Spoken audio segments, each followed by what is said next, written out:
I am a female in my mid-20s. In May 2009, I graduated high school. A close childhood friend invited my mum and I to her graduation party.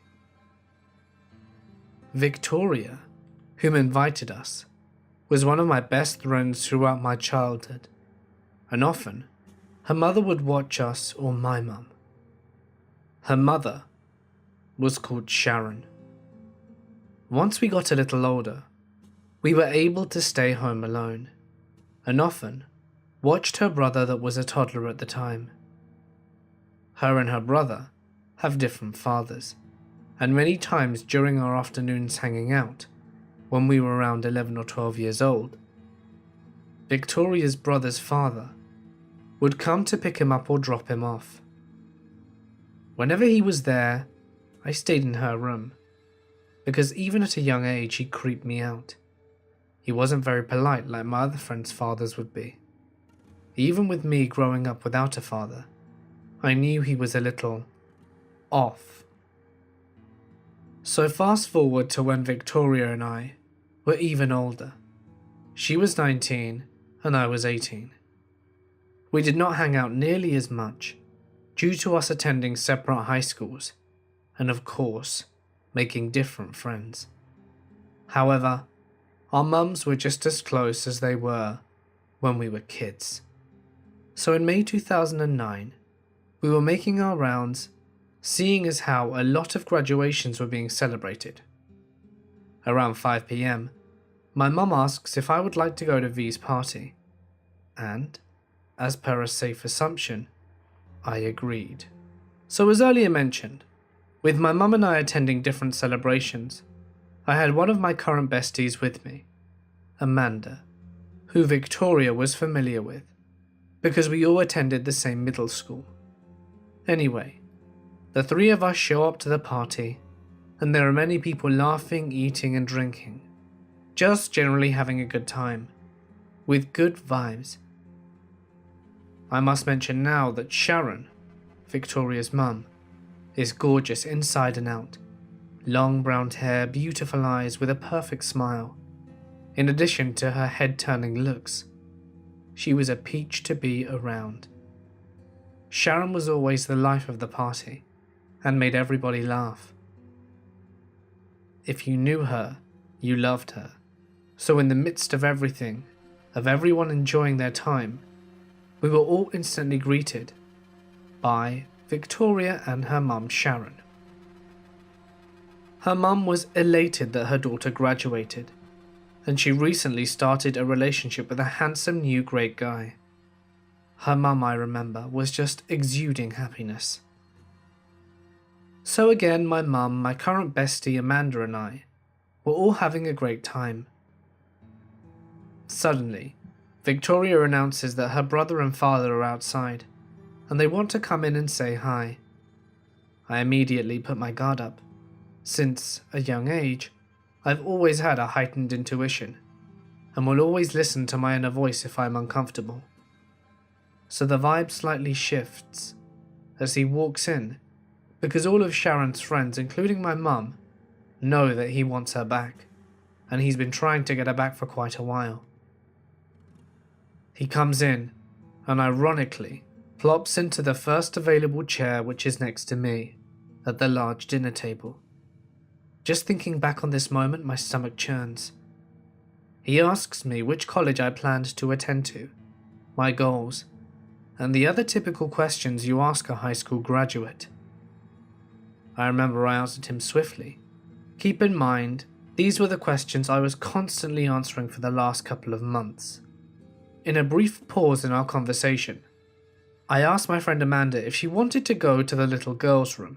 So once Amanda and I have left, I exclaimed to her how uncomfortable I was talking to him.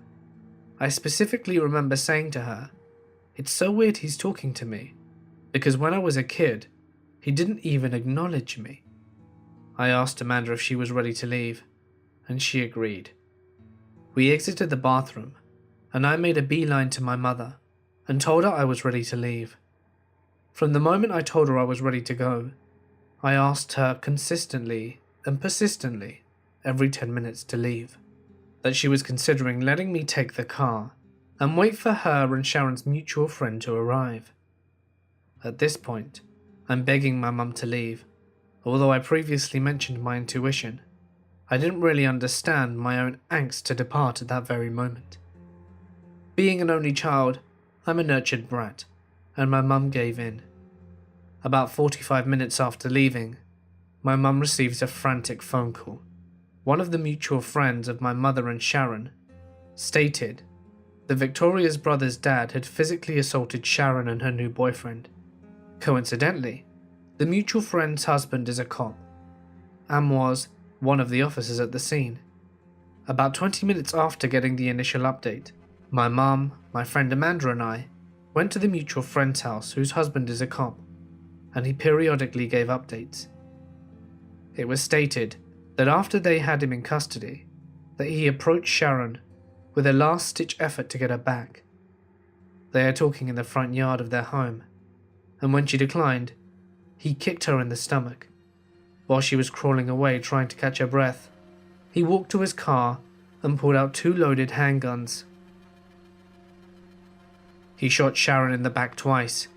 While shooting the last shot that ended her life, Sharon's new boyfriend came outside, and he was shot 6 times, including multiple gunshot wounds to the head. Multiple partygoers called the cops, and once they were on the scene, 8 more people were wounded. He then barricaded himself in the house, whilst threatening to shoot anyone who dare come inside, and himself. So one brave officer was wounded, as per how the gunman instructed would be. They eventually got him out of the house, after 10 hours of persuasion, and ultimately getting his mum on the line and her talking him out of further destruction. So now he is in prison for the rest of his life. But Victoria lost her mum Sharon, and not to mention her younger brother will forever have the visual of his father killing his mother. Victoria became her brother's legal guardian, and has been raising him ever since. He is now in high school, and she also has a child of her own. They have of course had hard times since their mother's passing, but Victoria is positive and beautiful, just like her mother, and will always have good things come to her. In closing, this night changed her life forever, and who knows, if my mum would have stayed, definitely things would have been different. I don't know if it's a good or bad thing. I just know I'm blessed to have listened to my gut. It was last winter and I was walking home from work. I was passing through a small parking lot running alongside an office building, against the wall of a building. In a no parking spot, there was a car parked with the trunk wide open. Then I noticed this man, probably in his late 40s, standing behind the car, and he seemed to be deliberately scooping up as much snow as he could and throwing it into the side of his truck. He was doing it very quickly, as if he was afraid of being caught stealing snow or something. My walk took me a little closer to the man. He hadn't yet seen me walking along, when he stopped piling snow into the truck and started picking up snow off the ground and rubbing it violently against his legs. He was making an angry grunting noise as he did so, which confused me, and I figured that maybe he was trying to clean his pants somehow. I was relatively close at this point, maybe 20 feet or so, and can tell that his pants weren't even dirty. They were totally clean looking. That's when he paused. His body didn't move an inch other than his head, which abruptly turned towards me. The man stood there motionless, hunched over with snow in his hands, staring at me. It wasn't the sort of stare I would have expected. I thought he'd have looked embarrassed, but instead, he was staring at me if I had just defecated on his porch. He was completely still, like a statue, staring at me as if I'd done something horribly wrong. It wasn't even remotely friendly looking in any way, but the mere thought of what I had just interrupted left me feeling more giggly than intimidated, so I kept walking, trying my best not to look. But I could tell that he was watching me out of the corner of my eye, until I rounded the corner of a building. I don't know what a man was doing with the snow, But I'm glad I wasn't closer to him when he saw me. I couldn't take it seriously though, because, come on, the man was throwing snow into his trunk and wiping it all over his pants. After I rounded the corner of the building, I couldn't hold it in and just started laughing out loud at the strange man I had just caught stealing snow. This happened to me last winter during the first snowstorms. I am a student in a small university town, and I was living off campus at the time with my roommate in a 2-apartment house. So a few weeks prior to the fall, my roommate and a friend had taken a questionable substance at our place, and I was babysitting them. In the course of their trip, one of them had pulled the door handle off the front door, since they were basically on another plane of existence. Door handles were tricky to figure out. Fast forward a few weeks, it was early winter, and our door had not been fixed. We had gotten into the habit of just leaving it unlocked, so you'd only have to push the door in order for it to swing open, as there was no handle and it was tricky to open from the outside when it was closed, as there was nothing to pull on. And it was tricky to open from the inside when it was closed, as there's nothing to pull on. Now, we were still able to deadbolt it at night, but being in the small town that we lived in, we usually left it unlocked during the day, even if neither of us were there. So one evening I had gone to bed around 11 PM, and I think my roommate probably headed to bed shortly after. Usually I was the one who locked the doors at night out of habit, but tonight I'd gone to bed a bit early and assumed my roommate would take care of it. Wasn't a big concern. I woke up at 8 AM next morning, and being a smoker, the first thing I did was step out and have a quick smoke before showering. We had a small porch outside the front door, so I threw on my coat and stepped out to light up. I was just flicking the lighter on when I noticed that there were some footsteps in the snow on the porch, where a light snow had fallen during the night. The tracks led from the end of our driveway, up the door, then over to the front of the living room window, to the left, and then back to the door. At this point I was freaking out, because the door had been unlocked all night, and you only needed to push to get in, and these tracks led straight there. My first thought was that perhaps our roommate got a visitor overnight, but I quickly dismissed the idea.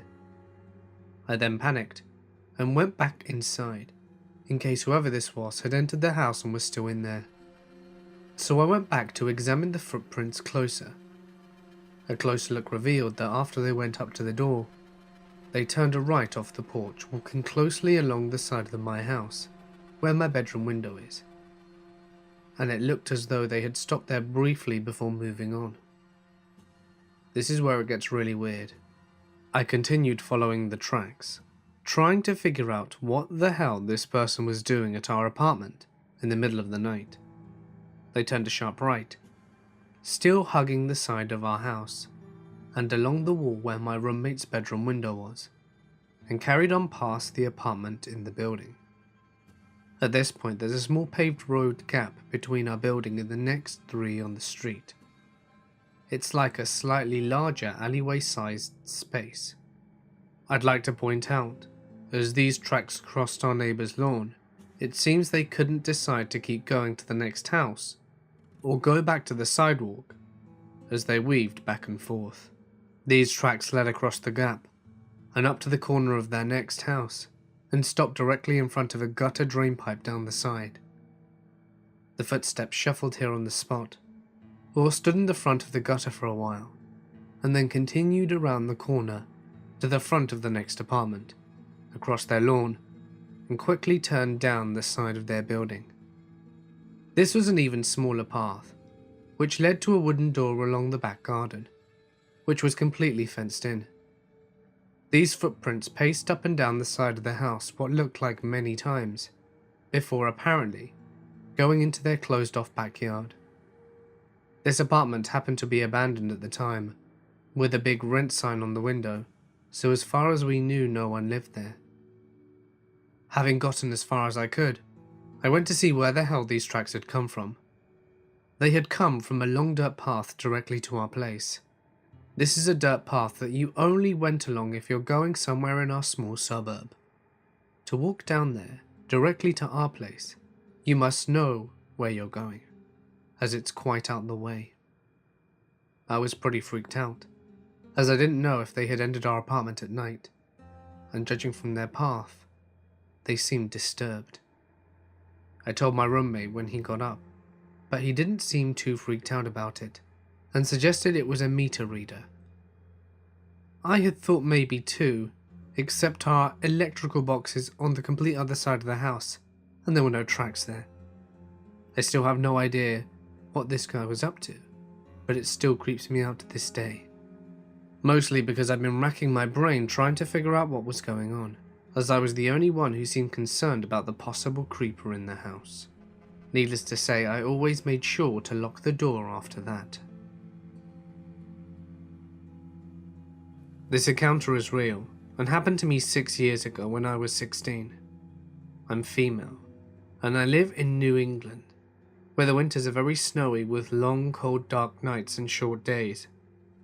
One such night in February, I was alone in my parents' house, which is in a safe, quiet suburban neighborhood, where the houses are still within about 100 feet of each other. My parents had divorced years before, and were still on good terms. So when my mum decided to sell the childhood home, my dad bought it so that I could still continue living there. While in the process of moving, neither of my parents stayed in the house for a couple of nights, and only my room upstairs had furniture. The rest of the house was mostly empty boxes scattered around, and the internet had not yet been switched over, so I often sat on the far end of the living room and mooched off our neighbour's Wi-Fi. It was fun not having my parents there for a couple of nights, so I stayed up late with my new laptop and surfed the web into the early hours of the morning. During my second night of being alone, it snowed late into the evening, and I sat in the dark living room on a folded chair with only my laptop screen for light, with snow falling quietly outside. Their neighbourhood was silent as cars don't usually drive past 10 at night, and neighbours stay inside to keep warm. At 2:30 AM, I decided to head to bed and was wrapping up my internet activities for the night, when I heard 3 very slow, quiet knocks on the front door just a few feet away. I immediately closed my laptop, knowing that the bright screen made me visible to the person outside since the windows weren't covered. I got off my chair and walked very quietly over to the door, and knelt down below the window to listen outside, frozen with fear. I waited for what seemed like a full 2 minutes, when I heard 3 more identical knocks. They were very slow, and would be too quiet to wake anyone who had been sleeping. I gathered the courage to look outside the window, and I saw a dark figure standing very close to the front door, dressed all in black with winter coat and pants. A hood pulled over his head obscured his hair and face, and he stood with his arms to the side. I contemplated calling the police, but ultimately decided to continue waiting. I moved back behind the door away from the window, and after 2 more minutes had passed, I could see the man walking down the walkway. Suddenly he stopped, turned around, and looked directly at the window through which I was watching him. About 15 seconds passed as we stared at each other, but I couldn't see his face under the darkness of his hood.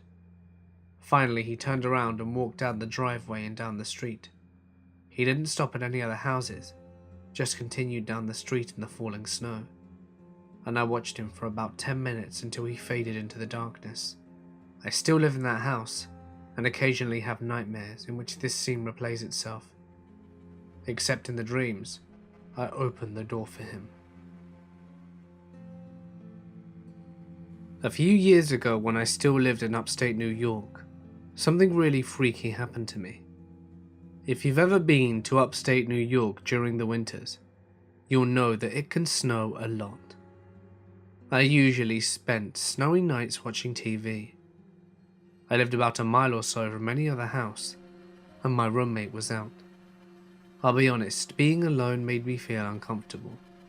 I've always had an overactive imagination, A small noise and I can freak out.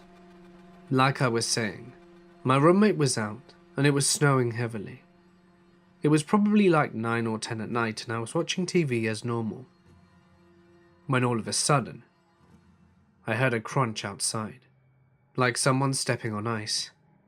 I immediately tensed up and my mind raced to every possibility. It wasn't my roommate since I didn't hear a car. I listened in horror, as I could hear the crunching getting louder. I ran into my room and locked the door. I got out my shotgun and grabbed my phone ready to call 911. Just in case. I know I might have been overreacting. But remember this night in heavy snow miles away from any other house? Who could possibly be outside? The footsteps just stopped at some point, and I eventually fell asleep and woke up when my roommate was back. I went outside to see if I could find any evidence of who was outside, and what I find still haunts me. I saw footprints in the snow coming out of the woods and circling around my house. The footprints were filled in for the most part, so it was hard to figure out where they were going. The scariest part of all of this is that the footprints stopped outside my bedroom window. The other footprints were filled in, but these were fresh, as if someone had been standing there all night, since the snow stopped early in the morning. To this day it still scares me. I don't know what kind of person would be out in the woods. The fact that whilst I was in my room, they were standing just outside my window still freaks me out, and I moved out a few months later. Over a decade ago, I went to the Amazon jungle, to a family of shamans who had lived on their ancestral ground going back 1,000 years if not more.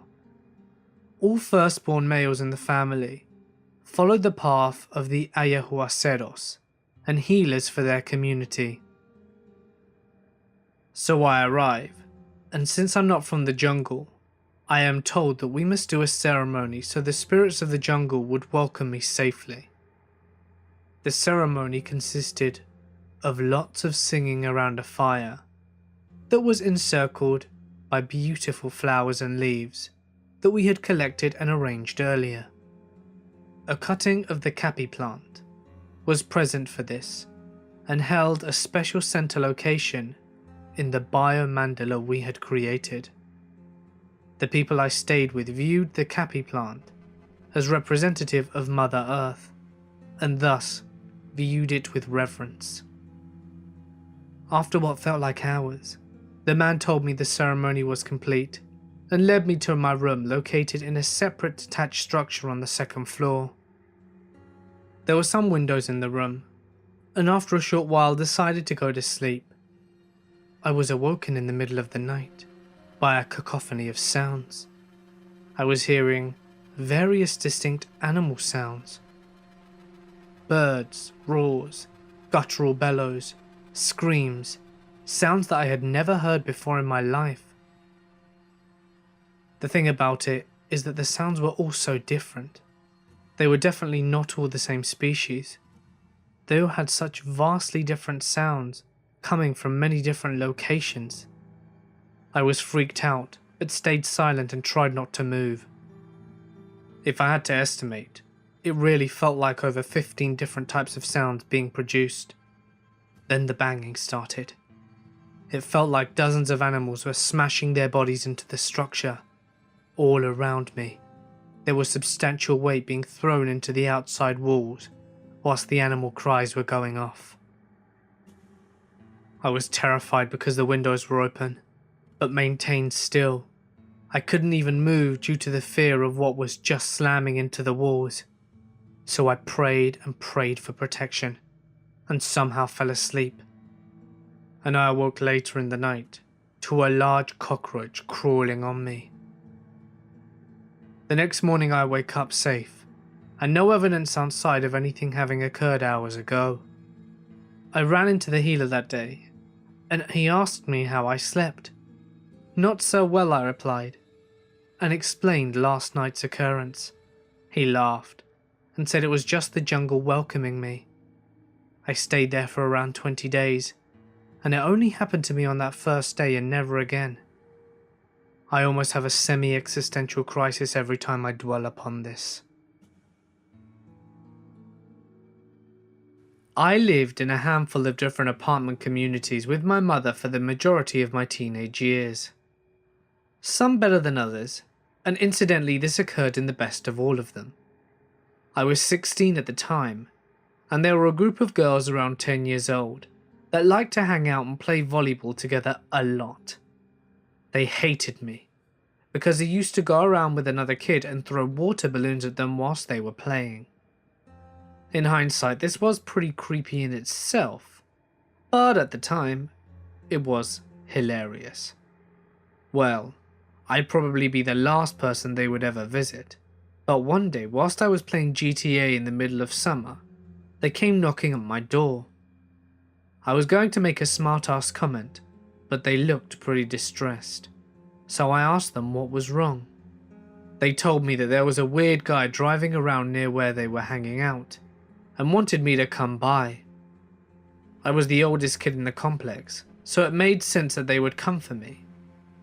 We went and got my buddy who was 14 at the time, and we went over there. Well, they were right. We got over there and there was this guy in an old truck, still there, watching us approach. I was pretty fearless, so I flipped him off and started throwing a football with my friend. The girls went back to playing volleyball, and this is where things get absolutely crazy. After around 10 minutes, the guy gets out and starts walking towards all of us. We decide to get the hell out of there, so we run back towards my place. He follows. I tell everyone to book it, and he starts running behind us. At this point I decide I'm gonna go get my mother's gun and scare this guy away. So he beat him back to my apartment and locked the door. I get the gun, unloaded, and go back outside to find that he's there waiting for us with a nasty look on his face. I look him dead in the eye and tell him to get the hell out of here and point the gun right at him. But he smiles, reaches into his belt and raises his own gun right back at me. It's at this point that I completely shit myself. I know I can't fire. I went completely numb just standing there, gun raised for what felt like years, when in hindsight it was probably no more than 15 seconds. Neither of us said a word. After that eternity, he finally lowered his gun and walked away. We called the cops after and omitted the part about my gun, but they never found the guy. I have not pulled the gun on anyone after that. I was the neighborhood badass forever after the encounter though, but absolutely did not want the designation. I didn't sleep for weeks. I can still clearly see the barrel of that dude's gun staring me down. I felt like the smallest dude in the world for those 15 seconds. When I was 17, I moved out of my parents' house and began working as a carny. This required me to use my pickup to tow things around the country. One night, I was heading back to South Carolina and had stopped in Kentucky at a truck stop to use the restroom and to get a snack. It was around about 1 AM. I parked on the side of the building, went inside, and I always got super sketched out stopping at night, just because I was a 17-year-old girl. As I was walking out, I heard, "Hey baby, damn, where you going?" He kept saying things like that until I was out of view. It was a tall, skinny dude walking out of the store behind me. I hustled to my truck and locked myself in. Now that should have been enough to get me out of there immediately, but being tired, I decided to sift through my phone before heading out again. 10 minutes passed after the catcalls, and I see the same man emerge from a dumpster near where the semis park. A car pulled up next to the dumpster just as he walked out, and what I saw next made my head spin. I couldn't believe what I had just witnessed. The back door of the car opened, and a little girl, maybe around 12 years old, got out. They were obviously not related, and she was panicking. He grabbed her by the hand, walked back behind the dumpster, and towards the semis. Then the car took off. I was shaking so badly, but I managed to find out where I was, and I called the sheriff. He met me after 10 minutes, and I told him exactly what I'd seen. However, he didn't seem too surprised. He said they'd look over the surveillance tapes, and I made sure to include how exactly he catcalled me, so that they could know exactly which guy I was talking about. I left, and have no idea whatever came of it. The guy was probably long gone with the girl before the sheriff met me, but maybe, just maybe, I saved her from a life of being a sex slave. So child molester trucker, let's never, ever meet again. I am a Christian. I am a member in our church choir, and I was around 10 or 11 when this happened. In our church every Sunday morning, we have breakfast in the church quarters. It has a beautiful ocean view. The dining hall is on the front, and on the left-hand side are the priest rooms and rooms for the other church people. Our meals were always prepared by this one cook. He was a great guy, or at least that's what I thought back then. His name was Al, and back then he was in his late 30s or early 40s. The thing with Al was that everyone thought he was gay, or at least he pretended to be gay.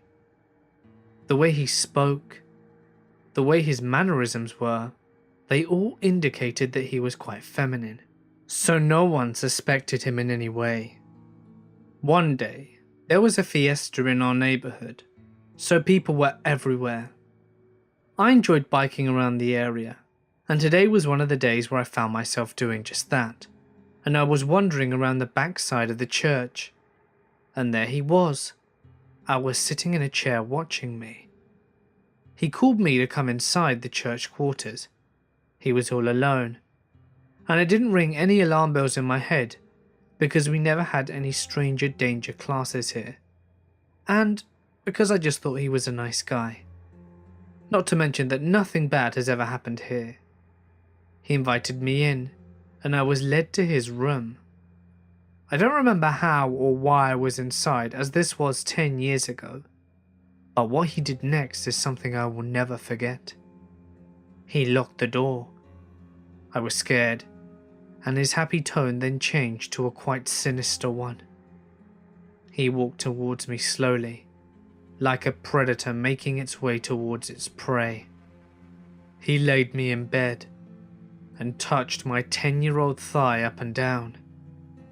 I was starting to cry now, and I told him that I just wanted to go home as I didn't understand why he was touching me in this way. He asked me how much it would take to kiss me. Silent tears streamed down my face, and silent pleas to let me out. He did. He opened the door and we left. He sat me on the top of his lap for about 30 minutes, just nuzzling my ears, on that chair for his entertainment. And then he let me go. Needless to say, I never went back to church. I really regret never telling my parents about it. I can't believe how stupid I was back then. A few years later, I was informed that he died in his sleep. At least he will never harm another girl's life again. When I was little, I was always really paranoid. Even the smallest thing would startle me.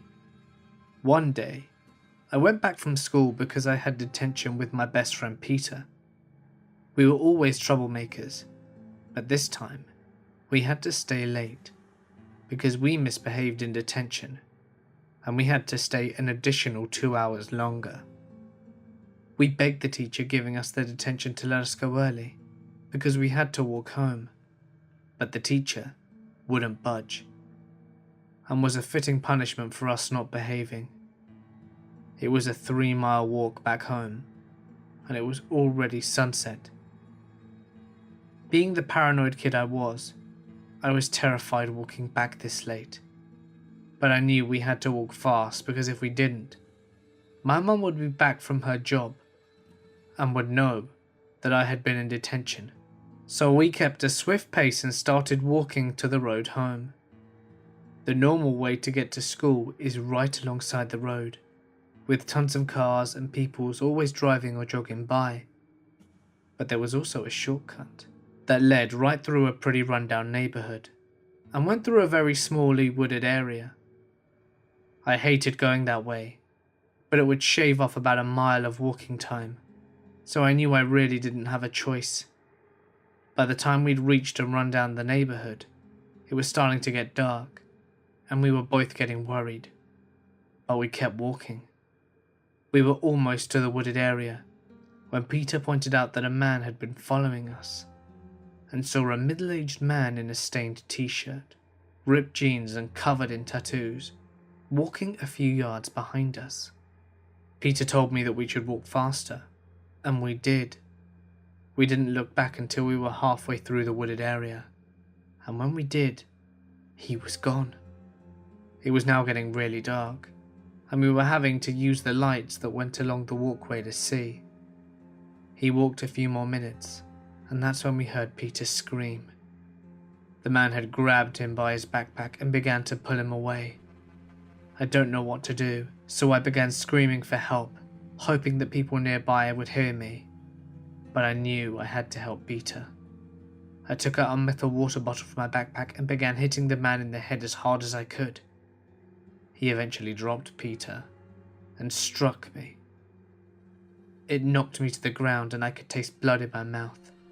The man then grabbed my water bottle and began to strike me with it continually, over and over again whilst on the ground. Peter began screaming for help, and several dogs started barking from nearby houses. I guess one of the dog owners came to see what was happening. When he did, Peter signaled for help, and the man let his dog loose and began to run after us for help.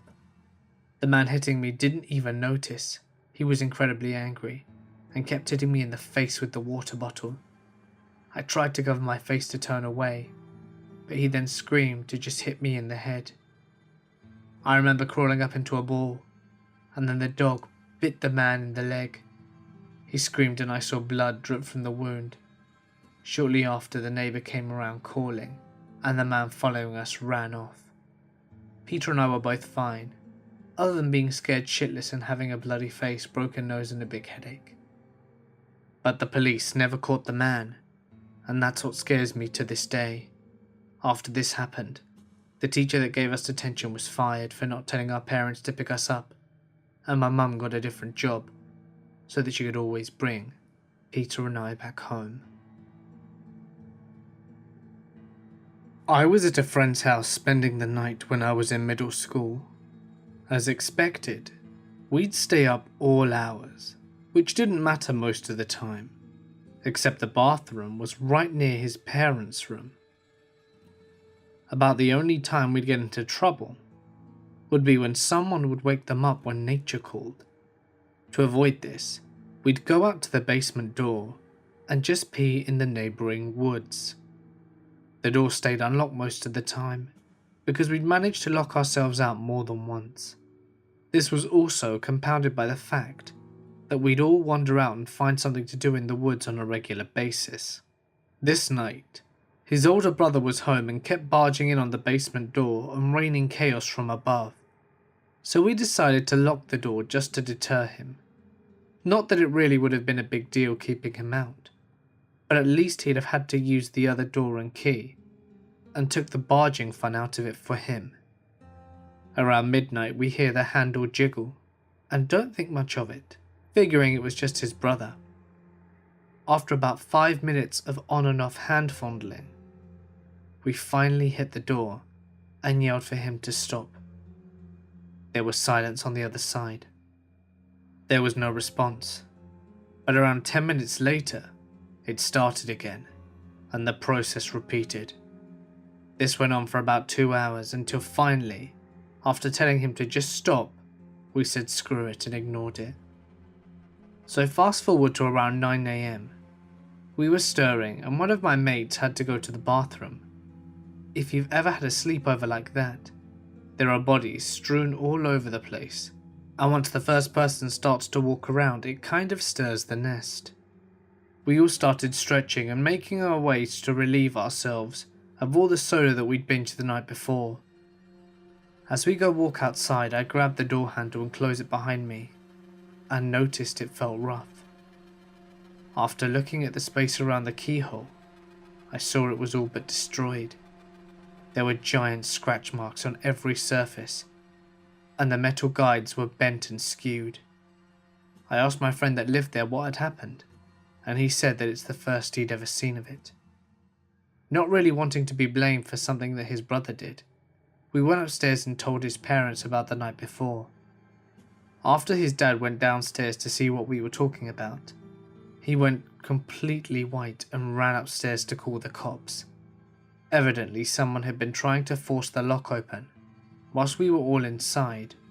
That actually happened to me more often than once on different occasions. But what completely freaked me out about this is that this person knew that we were in there, but that didn't deter him, and he kept trying to get in even more. I don't know what kind of person that would be.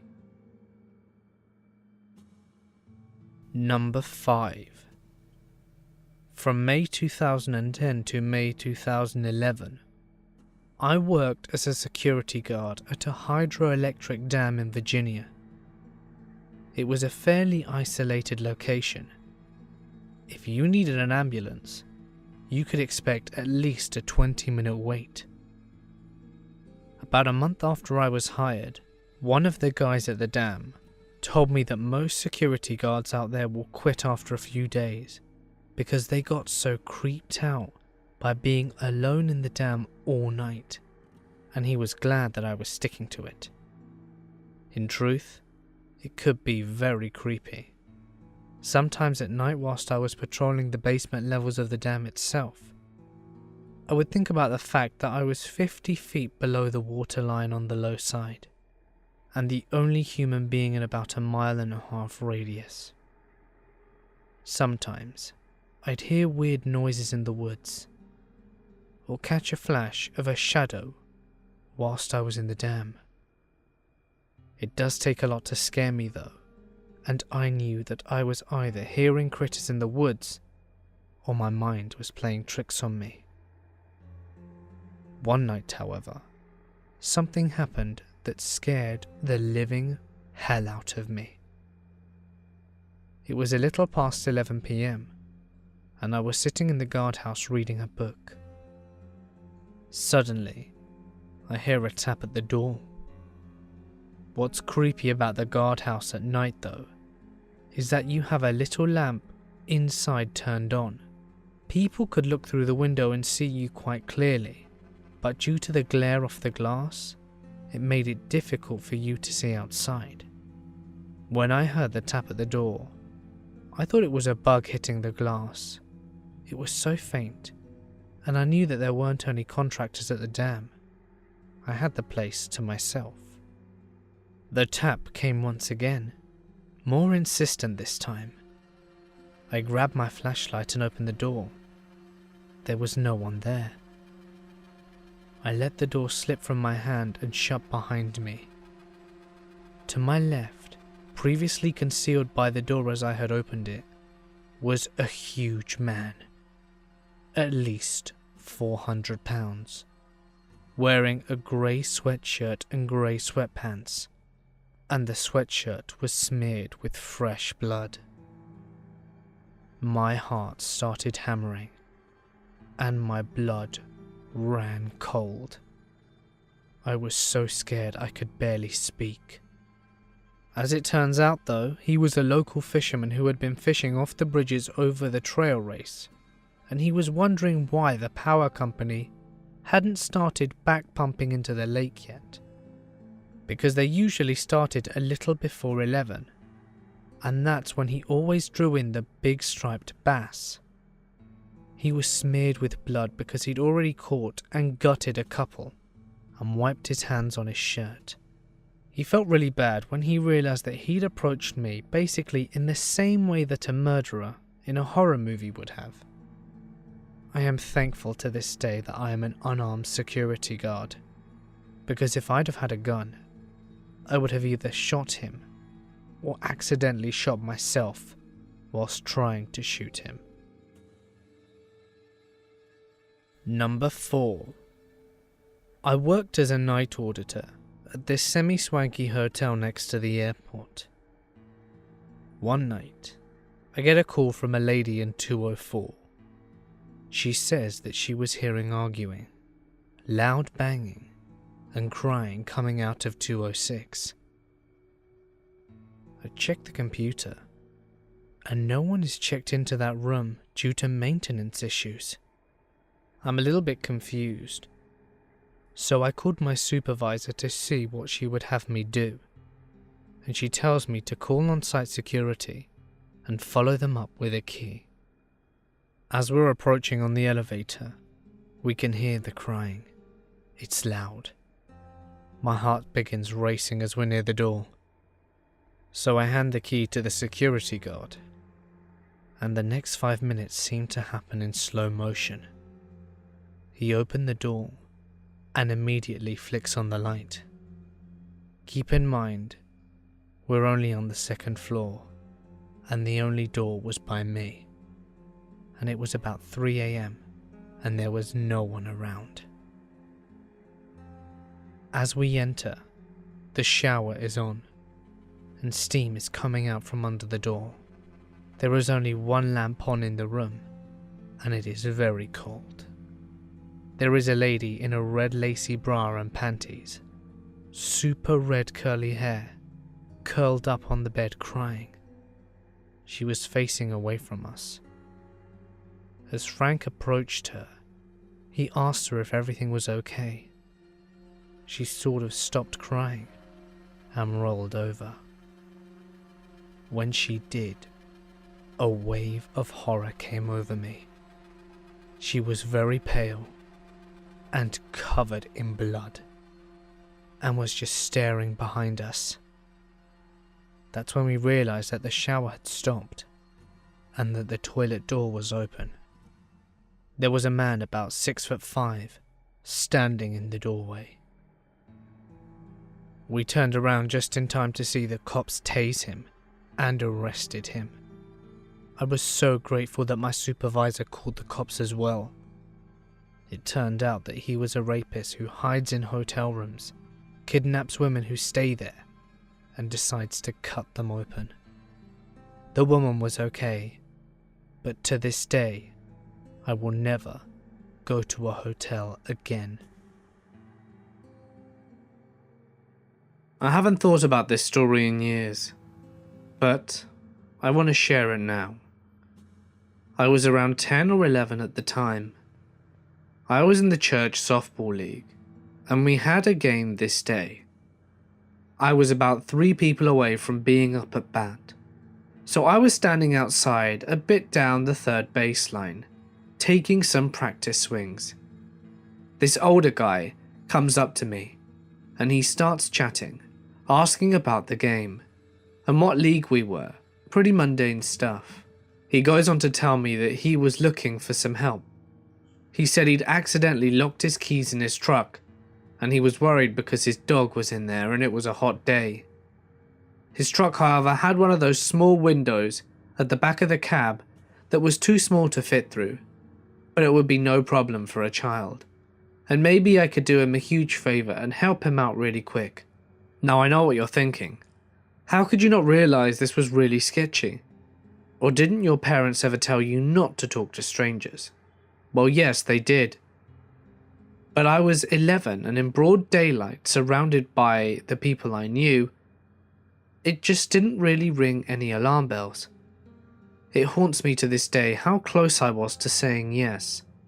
The only thing that saved me was the fact that the person at bat got a hit, putting me within 2 batters, aka in the hole.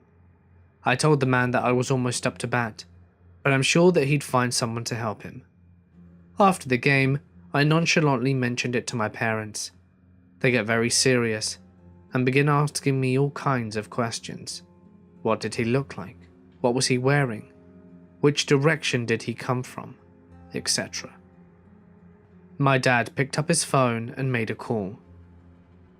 I was of course scolded, but the gravity of it never hit home. I'm 26 now, but a few years ago that incident came up.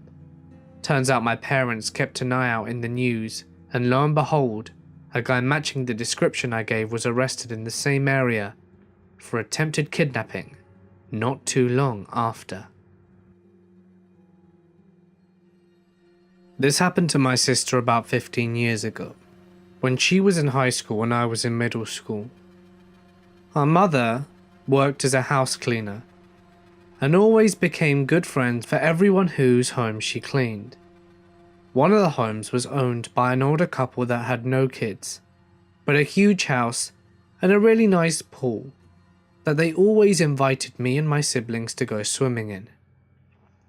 The husband worked as the COO of a large airline company, and they lived in a really nice neighborhood on the largest lot with a forest of trees. When you were in their backyard, you couldn't see any other houses at all, just trees. It felt really secluded, almost spa-like, with a waterfall and a short iron fence, so you had a good view of the forest. Their house was really angular and architecturally interesting, with multiple levels made from walls of stone, even on the inside. Pretty much every room had a huge floor and ceiling window that looked out over the backyard and gave great views during the day.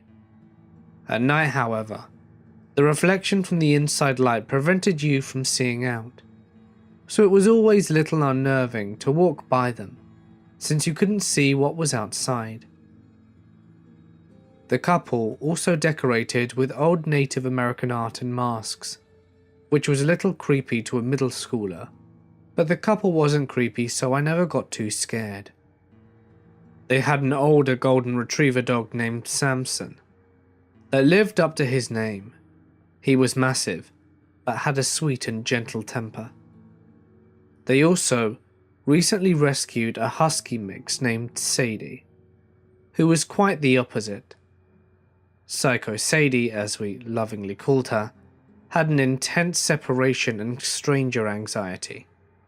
She would destroy their house when they left her inside, jump the short fence if they left her outside, and if they took her with them to run errands, she would destroy the car and howl non-stop until they returned. So since they were wealthy and had the extra money, they would pay for me and my sister to go over and dog sit, whilst they went out. We got paid $20 an hour, and we would always be excited to go over there to watch cable and swim in their awesome pool. Normally everything would be fine, and both dogs would just lay around, but occasionally Sadie would realize I was a stranger and would go nuts and begin barking at me. One time, she backed me into a corner and would not stop barking until I watched her eyes literally turn red. I was convinced she was going to attack me, but she eventually calmed down after I got up on a couch and showed her how big I was, but I digress. This particular incident happened over Easter weekend, whilst the homeowners were out of town for 2 days. They were paying my sister to stay out there over the weekend, and I stayed with her the first night because it was a big house and kind of scary to stay there all alone, so we stayed up late watching chick flicks and eating junk. The next day, we swam in the pool and hung out, but for some reason I didn't spend the night again, and I'm so glad I didn't, because what happened scarred my sister for life. It all started when my sister was working out on their treadmill. Their workout room was on the bottom floor of their home, which was a walk-out basement. Just outside the room was a huge sliding glass door that opened their patio and pool. She had the TV on in their workout room, watching the 10 Commandments that is always on the night before Easter. As she was running, she thought she heard the house alarm beep, like it did whenever a door was opened. She stopped the treadmill and went to look around and saw that the sliding glass door was now open. Now this door is huge, and there's no way that it could have opened by itself, so she was instantly freaked.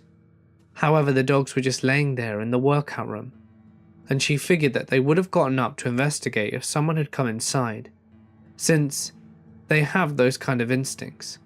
So she made the excuse that she accidentally left the door open, and she must have imagined the beep of the alarm, and it could have been the TV or the treadmill. She closed and locked the door and went back to working out.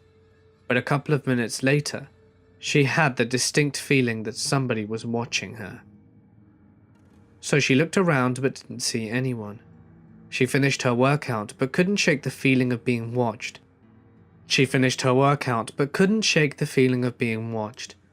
So she decided to just go to bed because she was a little creeped out, and she just wanted to forget about it. She went around and made sure all the doors were locked. The owners didn't give her the alarm codes, so she couldn't set it. She took a shower and locked herself in the guest room with both dogs, just in case, and eventually fell asleep. A couple of hours later, she awoke to both dogs growling at the door of the room. Now, it was fairly normal for Psycho Sadie to growl and bark for no reason, but Samson had never barked or shown any signs of aggressiveness. So immediately my sister knew something was up. She was shaking and trying to convince herself that the dogs had just heard an animal and that it was nothing. But then she heard that dreadful door alarm beep. She called my dad in a panic, crying and screaming, and he told her to hang up and call the police. While he was on his way, she called the cops, and my dad made the 15-minute drive in under 5. When she opened the bedroom door to let my dad in the house, the dogs took off running and barking through the house and downstairs to the basement. My sister ran screaming all the way through the house to the front door and let my dad in, and he took a quick look around the upstairs levels with his gun, but didn't see anything unusual. The police arrived a few minutes later and looked around and found that the back gate was open, as well as the sliding glass door again, but not enough to let the dogs out, just barely, like it had been slammed shut and bounced back open a little bit. They said it did look like someone had entered the home through the sliding glass door because the lock had been tampered with, but they determined that whoever it was hadn't stolen or disturbed anything. When my dad asked why someone would break in and not do anything, especially with dogs locked up, they said that they had been notified by the homeowners earlier that month that the husband had received a death threat because of some decisions that he made at his job that put a lot of people out of work. They had gone to the police about it, but didn't bother to tell my sister to keep an eye out for anything suspicious. Thanks a lot for the heads up. Needless to say, we never dog sat for them again, and they moved out of state within a few months because he lost his job and he deserved it. This guy I know was alerted that a couple of houses were being broken into in his area, and he decided to buy a gun in case things were to escalate. He recently had a daughter and wanted to ensure his safety and theirs. A couple of weeks go by, and he's getting Chinese food on a Friday night, and as soon as he leaves, he sees this car tailing him. He decides it's nothing. Florida drivers are terrible, and keeps it moving. After multiple turns, he notices that the car was following him. Eventually, this escalates to the car honking and flashing their lights, and at this point he is speeding, freaking out and worried. He gets to the house safely and runs inside with his baby and wife. He tells them to hide in the bathroom as he gets the gun out from under the bed. As he's locked the front door, he hears someone walking on the lawn slowly. The person knocks on the door, so he screams, "I have a gun and I've called the police, get off my property." A couple of moments go by, and he hears this frightened voice say, "Sir, you forgot your fried rice." A few years ago, my husband worked the night shift. He typically got home around 6 AM, and he worked a 45-minute drive away. One night, I decided to let my 2 kids watch a movie in my bed on the laptop. It was already fairly late, around 10 p.m, so I figured they'd fall asleep and that they could just stay in my bed that night. I locked up the whole house and everyone got ready for bed, and we started the movie. About 40 minutes into it, I heard someone walk through the dining room. My room is directly off the dining room, and it has hardwood flooring, so it's pretty easy to hear the footsteps. I leave the dining room light on for my husband, so I had my door closed almost all the way save for an inch to block the light. I figured he'd come home early and continued watching the movie. After 5 minutes of hearing someone walk back and forth across the dining room and didn't come in, I decided to find out what was up. I paused the movie, told the kids to stay put, and opened the door. The footsteps immediately stopped and no one was there. I looked all over the house, checked every window, closet, and outside. Everything was still locked, and nothing was out of place. Then I heard a meow, and laughed at myself for freaking out over the cat, until I walked into the kitchen to feed him, and he was sitting outside on the back porch, and the door is locked. Then my husband called from work, 45 minutes away, because a neighbor had their house broken into a couple of streets over earlier that day. I lost it and started crying. I was terrified. My mother once told me this. In the early 90s, she worked second shift at a plant. The shift ended at midnight, and quite a few of them would go hang out at the local Waffle House afterwards. This particular night, she had hung around the diner until about 2 a.m, and she decided to swing by the post office and check her mail before heading home.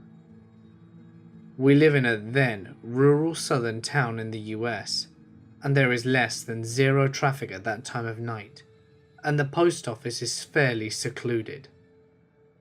She pulls into the parking lot, and under the streetlight could make out a very old car. Someone is sitting in the car, but this is a small town in America, so she doesn't think anything of it. She retrieves her mail and walks outside sorting it through. Just as she's about to get into her car, she hears a voice, deceptively weak. It was quiet but carried far. "Excuse me, dearie. Could you help an old lady?" She hesitated. It was a small rural town where nothing ever happened. But something about the situation just didn't feel right. She could see a person in the car, a tall, thin person, wearing an old 40s era dress that hung loose on the frame, a pillbox hat, complete with a veil that hid the face, which was further obscured in shadows.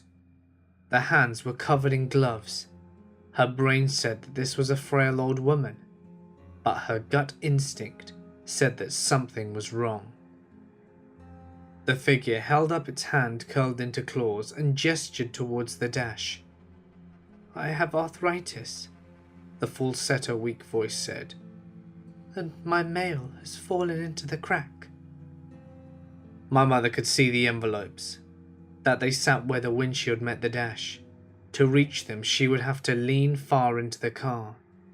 A small dog yapped as the woman carried on in her falsetto voice.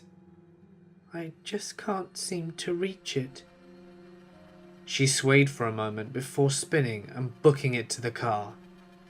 The car window had been rolled down, so even after slamming the door, she clearly heard the falsetto voice. As it rose into angry baritone, "Where are you going, you goddamn whoring bitch?" She spun out of that parking lot faster than she'd ever driven and peeled rubber for the local sheriff's department. She claims headlights followed her until she made the final turn into the sheriff's parking lot.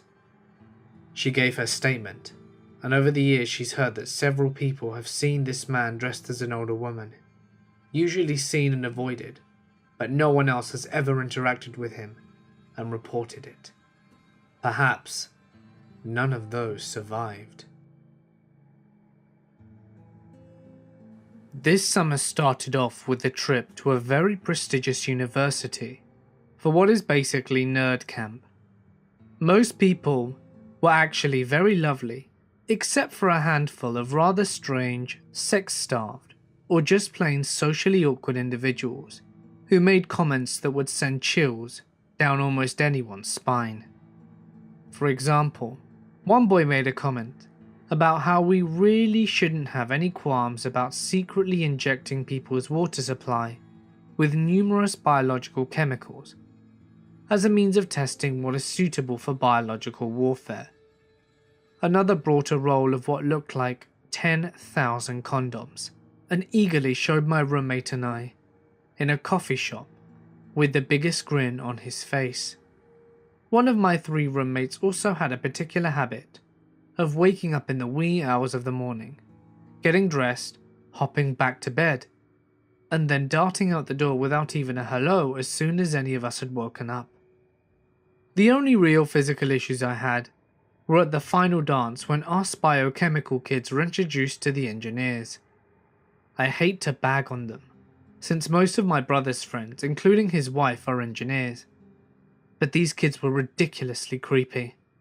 I was followed the whole night by one kid who kept trying to teach me how to feel the beat in my veins and had my wrists grabbed by other kids I met on the first day. This isn't even the worst of it. I have yet to introduce Brett. Brett was what my roommates and I described as the dictionary definition of a tall douchebag upon first impressions. He stuck out like a sore thumb amongst a sea of acne-ridden teens with oversized glasses and pants that were too big for their belts. He came from money, unlike most of us, and liked to let everyone know how superior he was to everyone. He sat alone on all the bus rides, and until my roommate and I finally approached him, he only mingled with his fellow Pennsylvanians. He liked to brag about how long it would take him to get ready, and he probably spent more time on his hair than any girl he knew. He was ridiculously good looking, and he knew it. On one particular bus ride, the 2 of us managed to be stuck together when we got on late. His response was rude. "Man, I don't know if I can do this." I read silently next to him as he scrolled through his Instagram pics. Glancing over, I saw him with another girl in formal attire, most likely for a dance. I saw this as an opportunity to initiate small talk and asked if he had a girlfriend. "Nah, none of those are really my dates." He showed me his Facebook pictures of him with other girls in other fancy outfits. There were close to a dozen, and to be honest, I hated all of these girls. He then showed me some pictures of him at concerts, parties, and other random places, all with a different girl by his side. "They're so dumb," he continued. "I know they're like me, but I just hate them all. I usually take them out when I'm bored and we get hammered and hook up, but that's it. I could never date any of them. Hell, I can't even hook up when I'm sober." I was past the point of being slightly uncomfortable. The way he spoke about these girls was beyond messed up. He described several hooking ups in very intricate details and referred to the girls as though they were pieces of meat. Then the real crazy talk began. "I like to take these girls out to parties and get them super drunk. I take care of them at first, help them to their bathroom, hold their hair back when they throw up. Then I like to pull them back and shove them in their vomit, kick their face in, spit on them, and tell them to go kill themselves. These girls, you know, they're so dumb."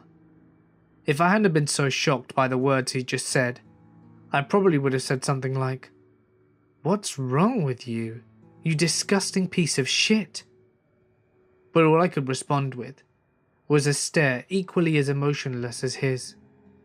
I think he found that intriguing, maybe a little comforting, maybe a little attractive, because the rest of his trip was spent in my presence. He would often talk to me about how I was different, how I wasn't like other girls, how I didn't give a shit just like him. He would tell me his stories about belittling and dehumanizing women, as though I admired them. To be honest, I didn't say much because I didn't even know how to respond. He was a maniac, and he really got off on treating girls like shit. We had the strangest level of friendship because I was so disgusted with him, and at the same time he was an attractive person. He was extremely charismatic and had a great sense of humor, and was extremely intelligent. But there was something off about him, and it was only because of what he had disclosed with me that I felt I was able to pick up on it. His eyes, piercing blue, were so empty and cold.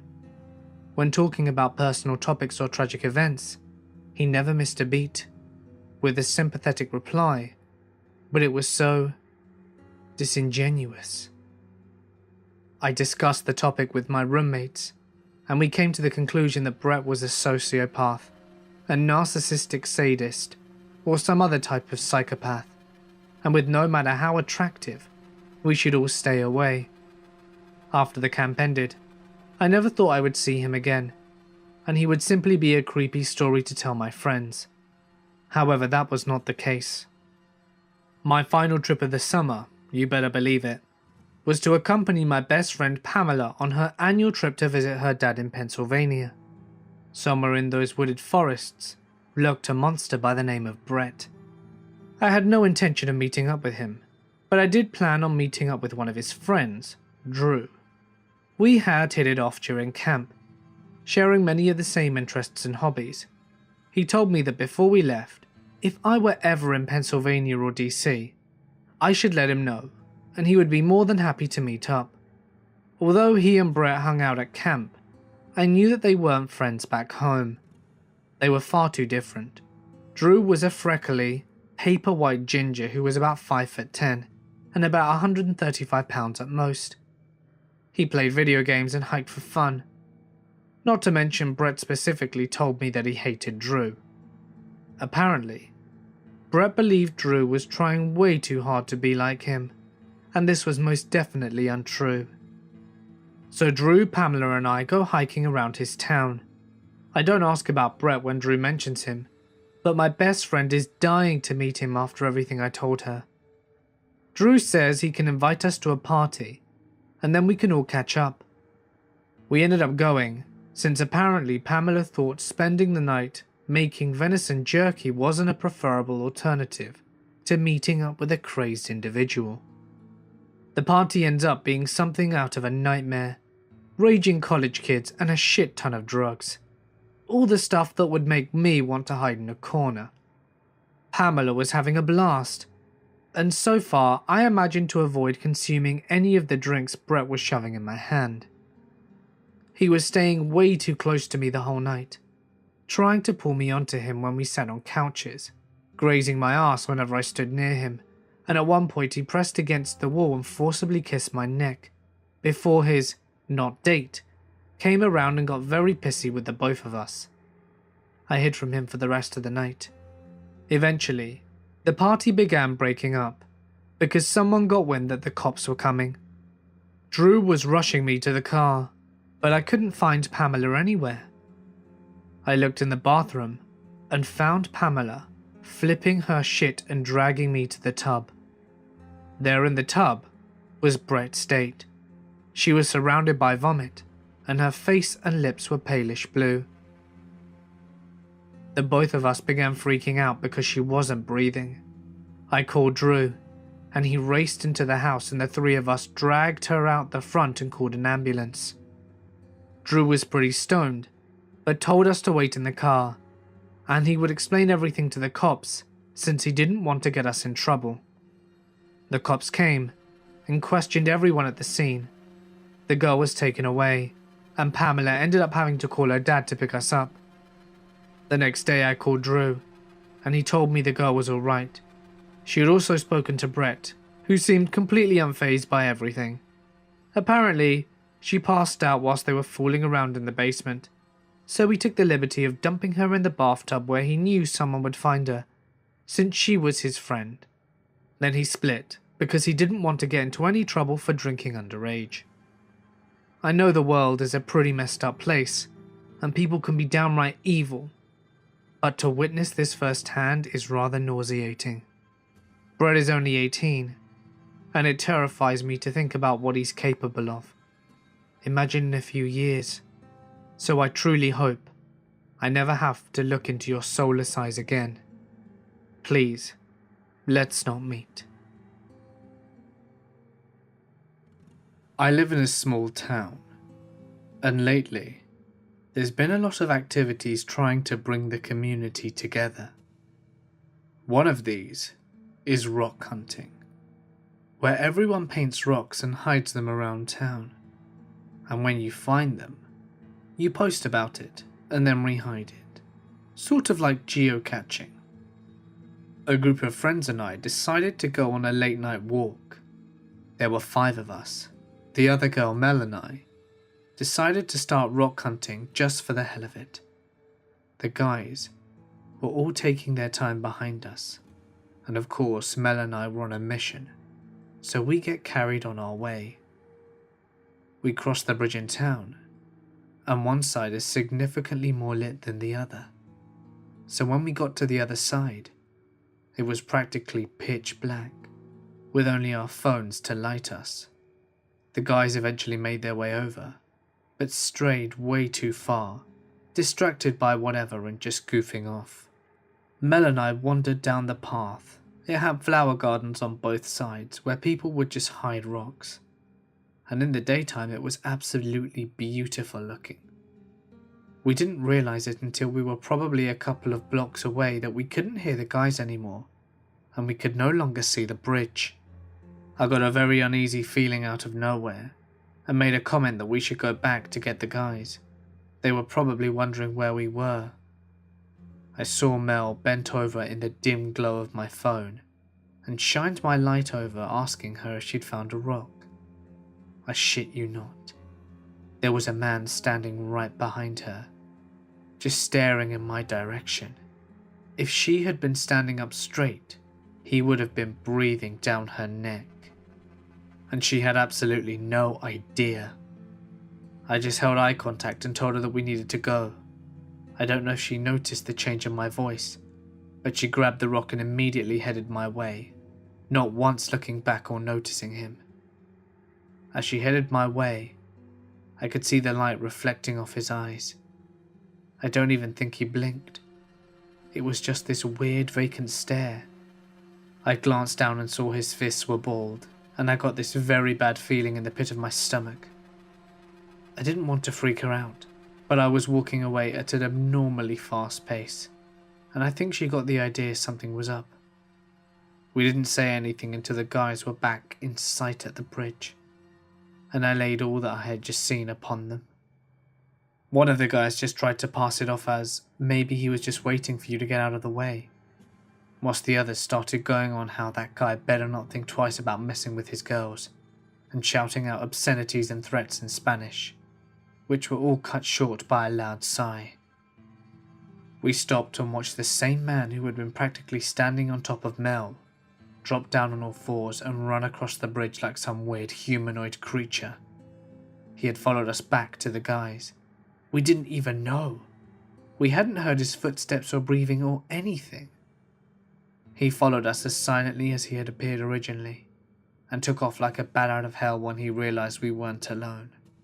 I don't know if it were my friend's threats or the fact that Mel and I were not on our own, but I'm thankful that someone got that creep away from us. You don't just follow someone silently through the dark, if you have the best of intentions in your mind now, do you? No more rock hunting for me at night. A couple of years ago, I lived in a duplex on a busy road, pretty much right on the divide between State University territory and a not so great part of town. We got a decent amount of foot traffic, in part because of the university. My duplex was on the corner, facing the side street. I was in the half further away from the busy road, and my front door was inside of the fenced backyard. I lived alone with my dog and my cats. On the other side of the duplex, I only met Jake and his brother, but I think their parents lived there as well. One day I get home from work, at around 4:30, and as soon as I get in, there's a knock. I look at the peephole and it's Jake. I'm feeling apprehensive because we've spoken like twice ever, and I can't imagine what he's about to say to me. I open the door, and he looks apprehensive too. He asks me if I've looked in my kitchen closet. I say no, because that's where the water heater is, and a shelf to keep my holiday decorations. But I go in and I open it, and there is a huge hole in the wall. Drywall and stuff all over the floor, and I can see Jake's family living room through it. So Jake tells me that right before I got home. They got home as well, and they had surprised a burglar who had broken in on their side. The burglar freaked out, grabbed a knife, and proceeded to try and smash through their living room wall with a knife to escape through my apartment. But as soon as my dog heard the commotion, she started barking like crazy. She sounded so scary. He couldn't even see her because the closet door was shut, so he basically changed his mind and just ran past the neighbors and out the door. He didn't even have time to steal anything, and I'd basically just missed this. But a few days later, I came home around 4:30 p.m, surprised. Someone was in my backyard trying to break the window to get in. My half of the house didn't have any windows in the backyard.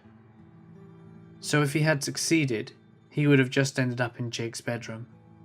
The guy ran out of the gate right past me carrying a backpack and took off down the road. I'm quite convinced it was the same guy. So guy that brazenly tried to break into my house in broad daylight? Let's not meet again.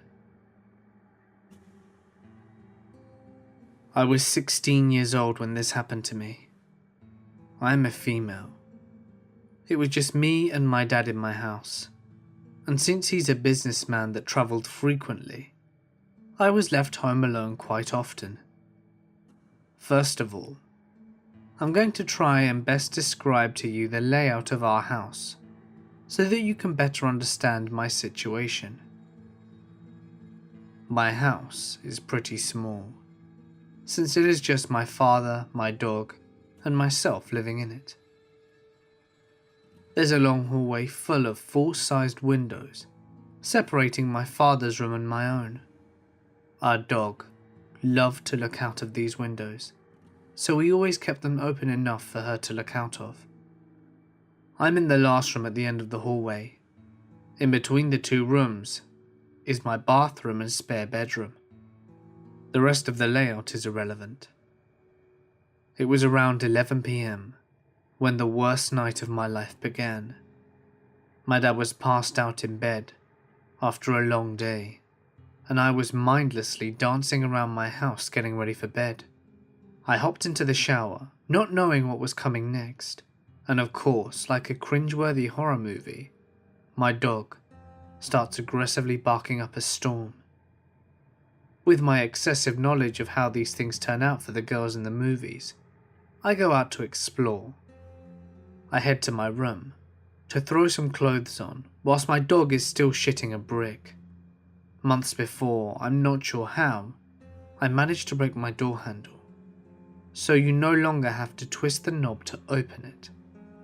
All it needs is a small push. Scared shitless, I barely managed to put on a shirt when my dog opened the door. I looked to see her enter my room whilst in the midst of barking, and that's when I saw it. There's only one window that has vision to the opening of my room, and in the corner of it, I saw a face so seemingly sinister that I can still see it years later. It was dark, so I took a second to comprehend what I just saw, but when I finally realized it, I screamed. My father owns a lot of guns, so when he heard me scream bloody murder, he ran out with a pistol, and he asked me what happened, and I could barely express what I saw. He ran outside to see the man was still near. We stood out there for a minute scanning the area. A man was casually strolling towards us from the opposite direction about 100 yards away. I knew it was him. I got that feeling in my stomach that you can't mistake. It was as if he was trying to cover up where he'd been by coming from a different direction. That bastard didn't fool me though. You better stay the hell away from my daughter. Do you see what I have here? Do you know what this does? My father yelled, holding up a gun into the air. I swore he could have shot. The man brushed off these threats easily. Go die in a hole, you old man, he said. My father then went back inside and went back to bed as if nothing had happened. But I couldn't sleep a wink. I kept thinking he was going to come back and hurt me because of the threats to him. We called the police next morning, and they came and scoped out our house. They looked around the house trying to calm me down, but I was still pretty shaken up. He went to the front yard first, and that's when he saw it. In front of the windows in the long hallway, there were small bushes, and from this window you could see my room very clearly. If he tried to tell me the news without making me more upset, he failed. There were indents in the dirt right in front of the window. That meant that he knew he needed to look there, and it seemed like he had been here more than once, because of the broken pieces of bush and the divots on the ground. Turns out he was our old neighbour's nephew, and he'd been staying there for a few months. He was never arrested, never got in trouble, and probably got barely more than a slap on the wrist. But at least he's gone now. How long had he been watching me? I'll never know. All I know is I keep my door shut, and I never keep the blinds open. So creepy nephew that had been watching me for God knows how long, let's not meet again. I was sitting alone in my car at the local duck pond, eating my lunch and reading a book as usual. Normally I kept my windows open to prevent situations like this from happening, but when I first arrived, no one was around, and it was hot outside, so I rolled them all the way down. I'm not one to waste gas just to have my air conditioning on. I had been going to that pond for lunch almost every single day for the past 2 years, and had never felt uncomfortable. So surely that day wouldn't be any different. Well, I had just opened my lunch and taken a bite, when this really elderly man in a red Jeep rolls up beside me. He gets out and roams around the park for a bit before coming over and talking to me. Of course, I'm not going to be rude to the man, since that park is part of a tourist area, and I figured that he was probably either just visiting, or looking for directions, or a retired and lonely guy. We strike up a conversation, and I tell him I'm in school at the local community college, and where I worked. He asked what I did there, and I told him that I was an HVAC apprentice. He said, wow, I used to work on HVAC stuff in the military. I thought it was really cool, and figured that someone with as much experience as him could tell me some pretty useful stuff. If I remember correctly, he did tell me some things that would be pretty useful, but the conversation quickly became predatory, and I was shocked at how quickly the conversation turned south and made me forget what he told me. He asked me how old I was. I told him I was 18, and he told me he was 52, although the guy looked like he was in his 90s at his youngest. But whatever, I figured. A lot of military people get really heavy into drugs and alcohol, so maybe that aged him a lot. He asked if I had a boyfriend. Nope. He said he had a wife, but that he cheated on her a lot, and a couple of kids who didn't like him. Well, that's a kind of deep thing to admit to a stranger, but if he's comfortable with sharing it, then I'm totally fine with it. He kept on going about how much he loved women, and how he just couldn't help himself when he cheated on his wife. Then he asked me if I was a virgin. By this point, I had already started picking up bad vibes from the guy, and really no matter what I told him, it was going to be a lose-lose situation. I was afraid that if I told him I wasn't a virgin, he'd think that I was loose and that I'd do whatever he wanted to me. So I went with virgin, hoping that it would imply that I'm prude and he'd give up on me. Instead, the creepy old man seemed to get off on the thought of seducing an 18-year-old virgin. I tried multiple times to steer the conversation away from sex, but he kept bringing it back up. He asked if I masturbated, watched porn, ever wanted to have sex at all. I said no, in an effort to really hit the prude ball home. I figured that he was just from an older generation that thought you had to convince women to go out with them, and that once he realized I was serious, he would give up, because no one wants to be a rapist, right? Nope.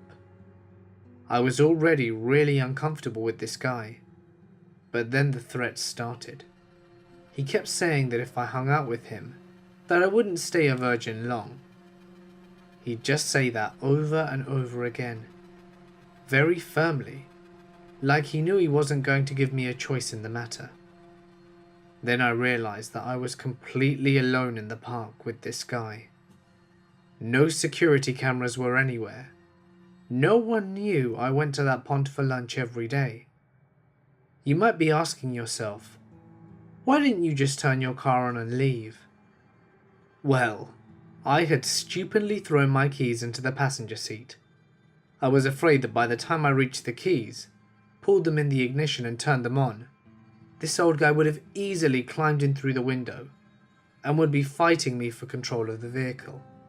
I continued on with the polite conversation, pretending to be unaware of his motives and ignorant to any sexual references he made. I just had to wait for the right moment, for him to sneeze, look away, let his guard down, so that I could grab my keys from the passenger seat and get out of there. Luckily for me, a school bus full of children came right when I thought I was going to have to fight this guy tooth and nail to get him to leave me alone. As soon as he saw them arrive, he looked really freaked out, and then disappointed, like he knew that he had just lost his catch.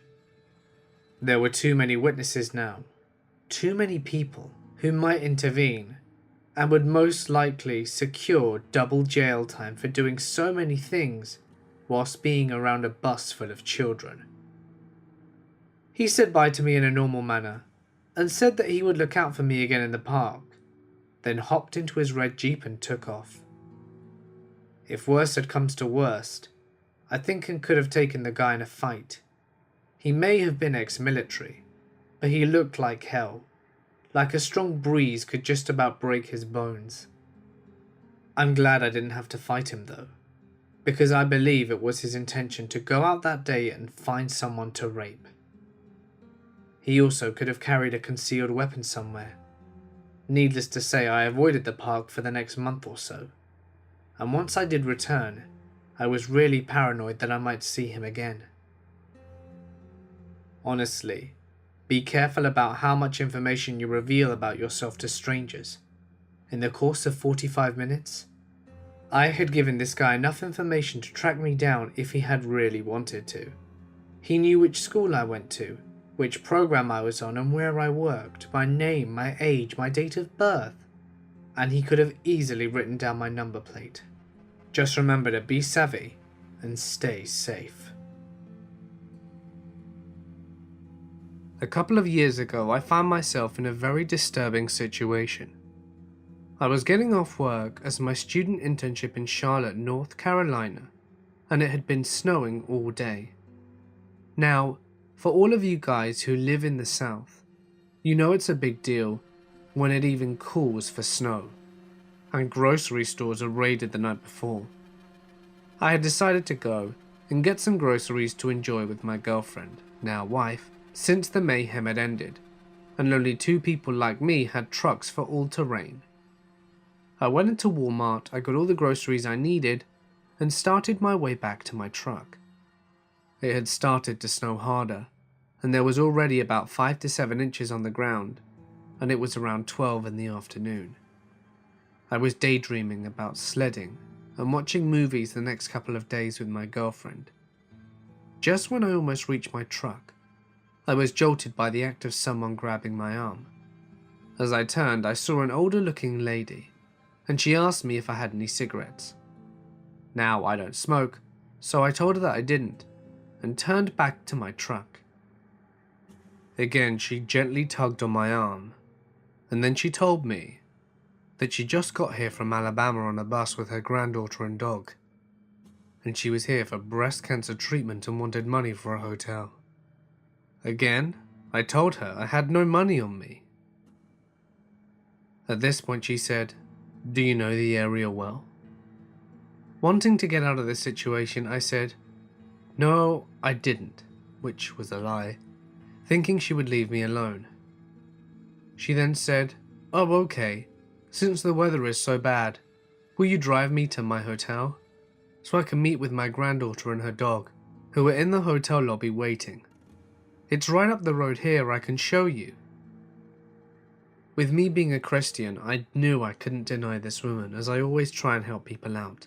So I told her sure, since I was raised on the rule to never judge a book by its cover. Plus, being a 6-foot-tall male, I thought I could shake her off if things got dicey. So she jumped in my truck, and against all odds, the next thing she does is start to light up a cigarette in my truck. I told her politely to please put it out. Being nervous, I missed my first red flag when she asked me for a cigarette, since obviously she had some. She obliged, and threw the cigarette out the window to my dismay.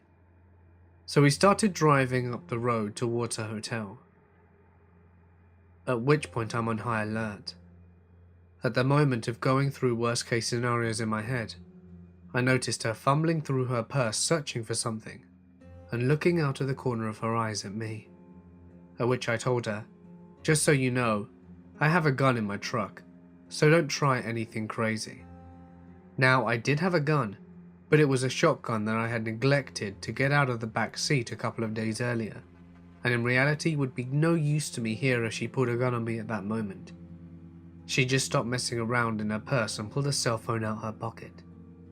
She looked at me and said, "Actually, do you mind taking a detour? I need to pick up some money from some friends." Okay. At this point, red flags were firing off again. But trying to be a good Christian and not judging a book by its cover kept running through my mind. So I told her fine, but to be quick, because I needed to get home. At that moment she dialed someone on her phone and said, "Yeah, this guy's coming to bring me to get the stuff. Are you ready, right?" At that point I asked her to talk to the person. When I answered the phone, a man who sounded like he'd been chain smoking since birth said, "Hello?" I started asking him questions like, "What's your name?" and asked him if indeed he knew of any hotels nearby. He seemed to stumble over words when he said he had to go. At this point I should have gotten a clue and kicked her out of my car, especially after watching so many horror movies. This is when the person goes against their gut and pays for it. But for fear of her actually telling the truth and me feeling like a terrible person, I decided to go on. At this point we turned down the street, and I saw a cop car sitting there on the side of the road. I wanted to go drop her off at the cop, but it would be terrible if she actually were telling the truth. So I passed the cop, and at this point, which is weird, an eerie smile on her face said, "Glad he's there, I feel safe." Now as we entered the apartment complex, I saw how run down it was. It looked to be a place where heavy drug traffic was going down. Just a very unsettling place even during the snow. As I parked outside the place her friend was, she said, "Okay, I'll get the guy and be back." And I was very unsettled by everything. Things just didn't seem right. She saw my facial expression of wanting to just get the heck out of this Dodge, and to this she sneered at me, saying something along the lines of me being a terrible person if I left her there, in this weather under these conditions. At this point I got mad. After all, I went out of my way to help her, and as I waited I started to think about what she said and what could happen. What if she brought a knife or a gun, or worse? And at that moment I saw 3 guys coming towards my truck. I realized things were not right. She had set me up to be robbed or something. Because those guys were big, and one of them had something behind their back that I couldn't see. At that moment I put it in reverse and took off. Thank God for 4-wheel drive. I looked back at them chasing me, to see what was hidden behind one of the guys' backs. It was a crowbar. I don't know what would have happened to me, but looking back I see how dumb and blind I was. There was no hotel anywhere close to the area. The closest hotel or motel was about 20 minutes away. Had I waited for the guys to get to my truck, they would have probably beaten me and robbed me, or worse. I thank God every day that I escaped and was able to get married until this event. After that, I've never been to the Walmart in that area, or that area in general ever again for that matter. A couple of months after, I told a co-worker this story, and he told me that about a year ago the same lady tried to do the same thing with him, but he declined everything and she moved on. So horrible lady who lied about having breast cancer to trick people into doing awful things? I hope you get what's coming to you, and let's never meet again. So be careful who you help out there, because some people will take advantage of you, or maybe worse. A few years ago, my parents and I moved out to the Maritimes. My parents were retiring, and I was done in high school. Our house is situated at the very centre of, and I mean literally, the very centre of the village. There are around 20 people in this place at the most. The house is 300 feet away from the road, and has forests surrounding it, except the front, which are fields that border the driveway. Anyway, the year we moved I ended up moving away to Ottawa for school. That same year, I went back home for Christmas between semesters. I am your typical night owl, and my parents hate it. They were bugging me about sleeping in so much, because they hadn't seen me in months and I was sleeping away all our time together. So anyway, on the night of the incident, I stayed up until sunrise, hoping to fix my sleep cycle. It was around 5:45 AM when my dog woke me up and came into the room. She rested her head on my lap, and so I knew she wanted out. I made my way downstairs, made myself a tea, and then put a coat on. For whatever reason, that winter it didn't snow much, and this particular day it had snowed around 2 AM. I remember because when I went to go use the bathroom, I got excited when I saw it falling. I put my hand on my coat and headed out with my dog. Usually she bolts out the door and does laps around the house at full gallop, but today she didn't. Instead, she put her nose to the ground and trotted slowly around the house. I thought it was strange, so I followed her. That's when I noticed the footsteps. My parents' property has 3 buildings on it. A 2-door garage, a workshop, and the house itself. The driveway runs from the road and sort of pools connecting all 3 buildings. All buildings make an L shape. The snow that had fallen was only 2 centimeters or so, and so I noticed, running from the forest, was a set of footprints to behind the house. I was extremely curious and I followed them. They literally came out of the forest and ran behind my house, where they stopped at a window. I lined my feet up and found myself looking in the window. Then the prints turned 90 degrees and vanished back into the forest. That's when I realized the snow had fallen at around 2 AM, so whoever had left those prints must have come after that, or they wouldn't have left the prints. And well, I assume most of the world is dark between 2 and 5:45 AM. So either this guy was wandering around the woods at night, or had wandered up when the sun came up, which was about 40 minutes ago. So I shouted for my dog and we hustled inside. I told my dad, and he told me that he'd left the prince, which is bullshit, because I was up all night and I heard him snoring. Thanks for trying to calm my nerves anyway, Dad. Now, while all of this might not be too spooky in itself, the implications are far-reaching. Perhaps this person wanted to do something malicious, and was just waiting for the opportune moment to come in and strike, but perhaps decided against it. I don't know. I'm just glad that whoever decided to stare at that window for God knows how long turned back into the woods and never came back. I'll start off by saying I'm a plump girl, around 5'3" and 24 years old. I had just gotten out of a 3-year relationship and was feeling a little lonely and just wanted to have some fun. My friend convinced me to download Plenty of Fish, which is a free dating app. Against my better judgment, I downloaded the app and spent 2 hours messaging idiots and was ready to give up. Then, a seemingly nice Asian guy named John messaged me. He seemed to say all the right things and was super cute, but I had a weird feeling in my stomach. Something was telling me that it was just too good to be true. My friend told me that I was being paranoid and that we should meet up because I needed to get out of the house. Reluctantly, I took her advice and asked if he wanted to catch a movie, since he only lived 1 town away.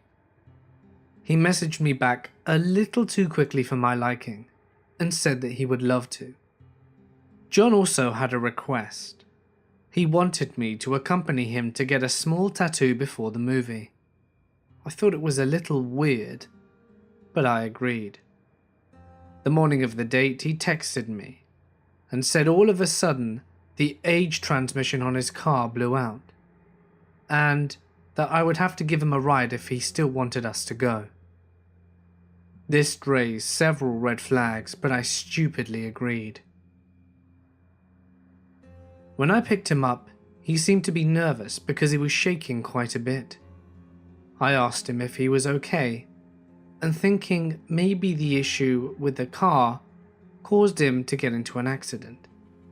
John said that the transmission on his car blew out 3 years ago, but it was only this morning that he told me it had happened.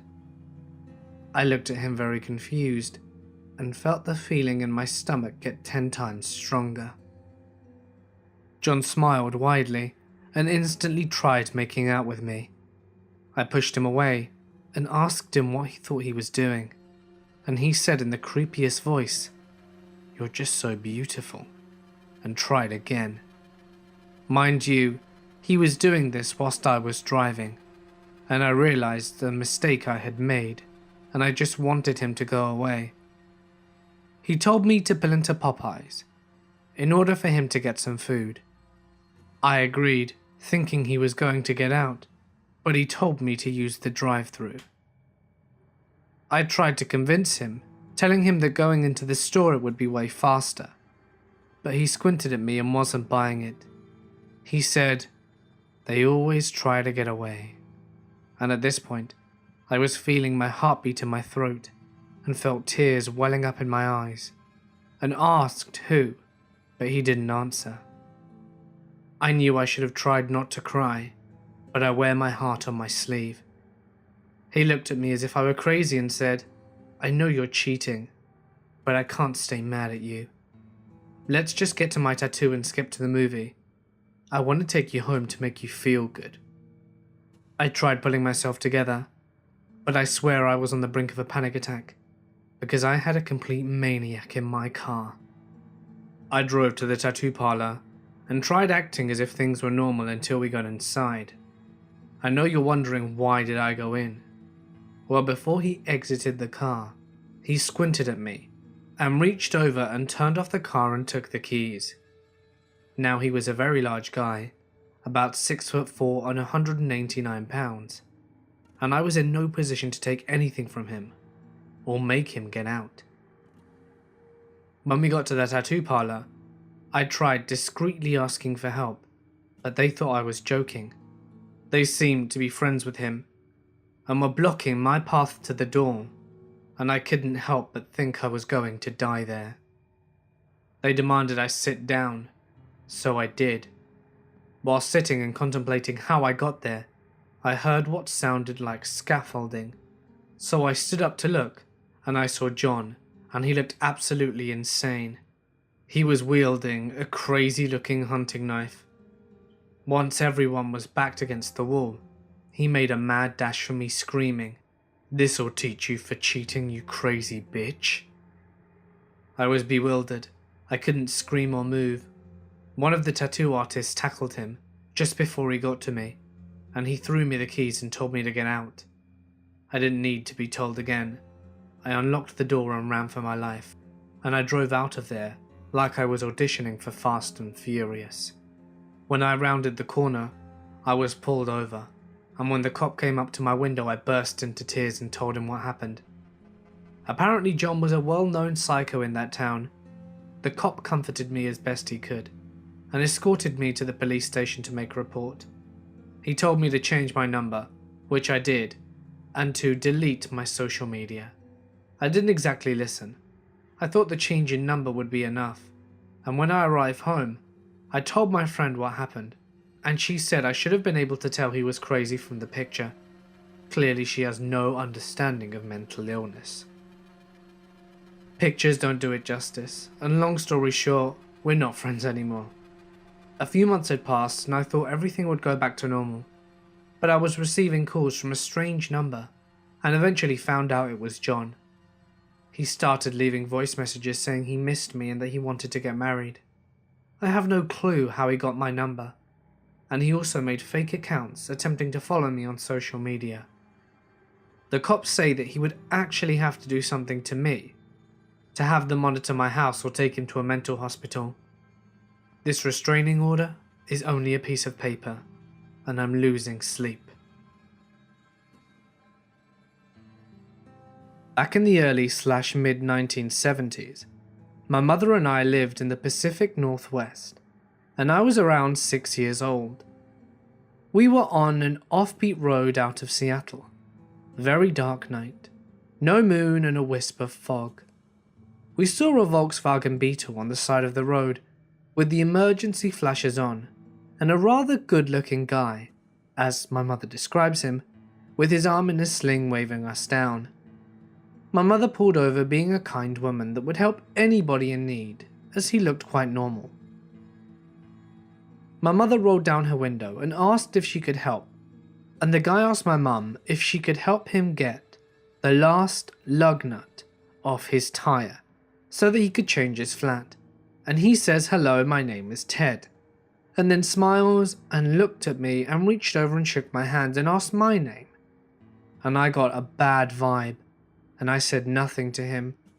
My mum said something about his smile really made her uncomfortable, and then she noticed that he was missing the passenger seat in his Beetle. She rolls the window back up and said that she would call a tow truck to come and help him at the next city, then speeds off whilst looking in her rearview mirror and sees him taking off the sling and getting back in the Beetle, and took off very fast in the opposite direction. So that's the night that 6-year-old me shook the hand of Ted Bundy. It's worth mentioning that whilst this story takes place in a Southeast Asian city with a population of over 1.5 million, I didn't always live here. I was born and raised in a small town in the Midwestern United States. You know, the kind where everyone knows everyone, and we only gain attention during an election year. Anyway, my parents and I made the big move in 2014 due to a number of reasons. The biggest being so that my mother could be with her family, since this was her homeland. However, the town where all my relatives live is about 8 hours away. So we had to move to our city because it was the safest in the region for foreigners. And my dad is a white guy. Now, unlike every other college student in the world, I hadn't done much this summer. The heat was blistering all hours of the day, and I didn't have money to spend even if I was willing to leave our air-conditioned apartment. The only thing enticing me into the outdoors were the incessant sounds of construction due to a new unit being added to our complex. However, leaving was of course inevitable, so towards the end of the month, my parents and I went to buy groceries. The next day, my mum and I went out to buy some things that we had initially forgotten. And the day after that, the two of us went out again to pay some bills.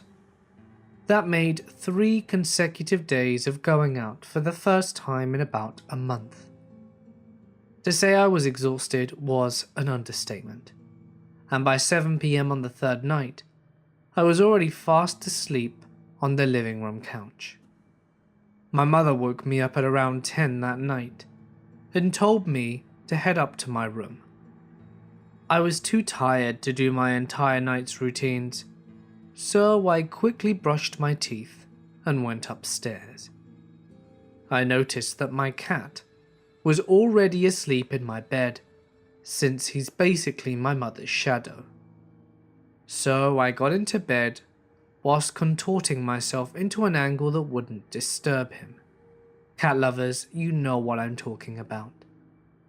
I turned on a dim light, plugged in my headphones, and started playing a random video on YouTube, then eventually fell asleep. I didn't know what time it was, but I awoke to the feeling of my bed shaking. I tend to ignore movements like this, because they happen often when my cat sleeps with me, as he has a habit of scratching his ear. But there was a pretty strong earthquake just the night before, so I assumed it was another one, making me open my eyes and look down at my cat to see which of the two it was. Indeed, it was he scratching his ear, and my mother was also at the foot of my bed. Nothing out of the ordinary. She was probably checking on me before my dad and her went out on their 5 a.m. walk, as routine, and was bending down to pet the cat. I closed my eyes and was just about to slip back into slumber when my half-asleep brain remembered a number of things that were indeed out of the ordinary. With my eyes that were barely open, I looked at who I thought was my mother with blurred vision. The first thing I noticed was that she was wearing one of my high school t-shirts. My mother and I are far from the same size, and she doesn't have a history of borrowing my clothes. Weird, but not unsettling. Maybe she ran out of clean exercise shirts and decided to use one of mine. Then I noticed that she was also wearing one of my high school t-shirts, but this one was wrapped around her head in a way that outlined the shape of it, not covering anything, but just framing the profile. In my peripheral vision, I noticed that my closet doors were wide open. My mother always nagged me to close them, because she said it wasted the cool air coming in from the air conditioner, so I made sure to keep them closed whenever I wasn't getting ready. And another random realization hit me when my brain finally registered the fact that while my mum does pet my cat when she comes in to check on me, she never bent down like the person was in my room. Looking back now, I don't think I've ever seen her bend down like that since I was a kid. Keep in mind, all these thoughts flooded my mind in about 5 seconds.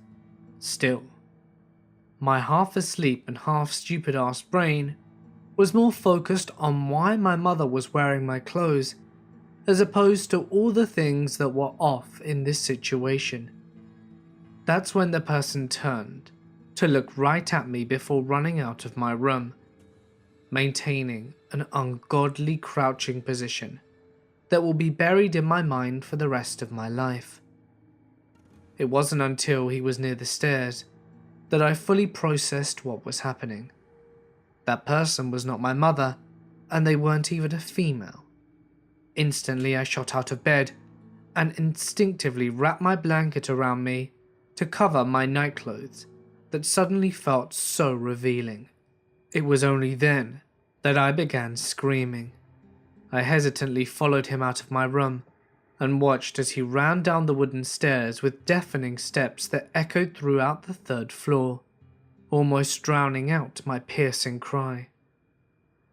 If I was going to get my parents' attention, who was sleeping on the other side of the closed door on the 2nd floor, I needed to be louder. I stood at the foot of the stairs and pushed my lungs to their limit. I could practically feel the capacity stretch inside my rib cage, and after what felt like ages, but was probably no more than 5 seconds, my parents' door swung open, and my mother ran up the stairs with a panic-stricken expression that I will never forget. She grabbed me by the shoulders and shouted, What's wrong?" I turned to look at her, my mouth agape, and my brows furrowed in a mixture of confusion and disbelief.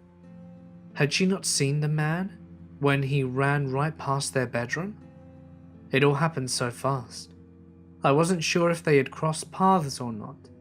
I told them that someone was in the house, and I responded in a voice that honestly I didn't even recognize. Without missing a beat, she wrapped her arm around me and ushered me down the stairs. "Grab the gun," she shouted in the country's native language, and we ran into my parents' bedroom, where my father stood in the doorway, with tired eyes and slumped posture. I pushed him in the room and turned around to close the door, simultaneously fiddling with the light switch so we weren't in complete darkness. My movements were shaky and spastic, causing my fingers to fumble and flicker the lights on and off before eventually being able to lock the door. "What are you doing?" my dad asked with a soft laugh, as he switched on the lights after my attempts proved to be futile. I turned to him with the same incredulous expression I had when I was looking at my mum. He had been standing in the doorway to his room in perfect view of the running man, yet he seemed to be oblivious. "There's someone in the house," I repeated, watching his face instantly drop at my words. With the door now locked, I turned to my parents and watched them silently, waiting for them to say or do something. For 19 years they had taken care of me and catered to my every want and need. Now they stood, just as scared and defenseless as I was, and in that moment, they were just people. My dad, an infamous Type A personality, kept his focus on the floor, most likely processing the entire situation before deciding what to do next. My mother was the complete opposite. Her cell phone was in one hand, whilst the other, she was trying to run through her hair so many times that I'm sure the strands were going to end up between her fingers. "I can't call 911, it's not working," she said. I took the phone from her and dialed it myself, bringing the phone up to my ear, only to hear a monotone voice say, "Sorry, your balance is too low to make this call." In this country, most of the phones are prepaid, so if you don't have money in your account, you can't make any calls or texts. However, my mum said that she had added to her account a few hours earlier. I tried calling my aunt who lives about 8 hours away, and it worked. And it was then that I figured that you can only use cell phones to call other cell phones, and you can't use them to call landlines, aka 911. The only problem was that our landline was on the 2nd floor hallway, a few feet away from the other side of the door. I told my parents what our options were, and my mother opened the window and began shouting for help in her native tongue. Similar to a knee-jerk reaction, I instantly shut the window. "Don't do that, they'll know we're defenseless and come back." At the time this happened, we had been in the room for about 40 minutes, and I was convinced that if they had left and then heard screaming, they would come back because they would know we were sitting ducks. "Are you sure you saw someone? Maybe you were just dreaming," my dad said, this being his first string of words since barricading ourselves inside. How could he have gotten in? The door has 2 locks and a heavy pole across it. A little context about the pole. After the lock on our screen door broke, my mother had insisted on putting a metal pole across the door to ensure that no one would be able to get in. "No, I know what I saw," I answered without hesitation. But my brain started dissecting the possibilities of the figure simply being a fragment of my imagination. The sounds of movement he made were so vivid, but the situation as a whole seemed too surreal. There was no way someone can get inside with that pole acting as a shield, and neither of my parents had seen the man. Internally, even I wasn't 100% sure of myself, but on the outside, I stuck to my guns. I saw a man. "Okay, then we need to get out of this room and call the police," my dad said. My overreacting got the best of me, and I thought about us leaving the room. Were there more people? Were they waiting for us? Were they right outside the door? Or were they hiding and would spring out when we least expected it? Maybe they were still in our apartment, continuing to raid through our things, since they know that we were too scared to leave. Had they heard my mother screaming for help and came back? We searched the room for weapons to protect ourselves with, but we wouldn't find anything even remotely useful. You may be wondering what happened to the gun my mother was shouting about earlier. It never existed. She just said that so the man would hopefully leave out of fear. So with half a pair of broken scissors in my dad's hand, and a small floor fan in my mother's, we prepared ourselves for whatever was on the other side of that door. My dad unlocked the door and swung it open swiftly, hoping to catch anyone out there off guard. The complete silence, mixed with the eerie yellow lighting coming from our hallway, seemed like a scene from a horror movie. Straight ahead, we all noticed that the door to the second floor balcony was wide open, and the screen on the window next to it had been pried open as well. The first feeling to run through me was assurance.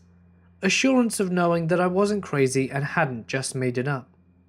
The second feeling to run through me was pure dread, knowing that I wasn't crazy and I unfortunately hadn't made it up. We searched the second floor and found no one and nothing.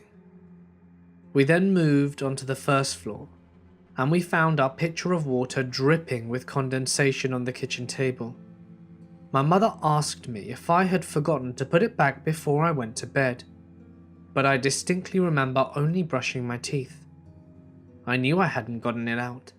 Our windows have the glass on the outside and the screen on the inside, contradictory to typical American windows.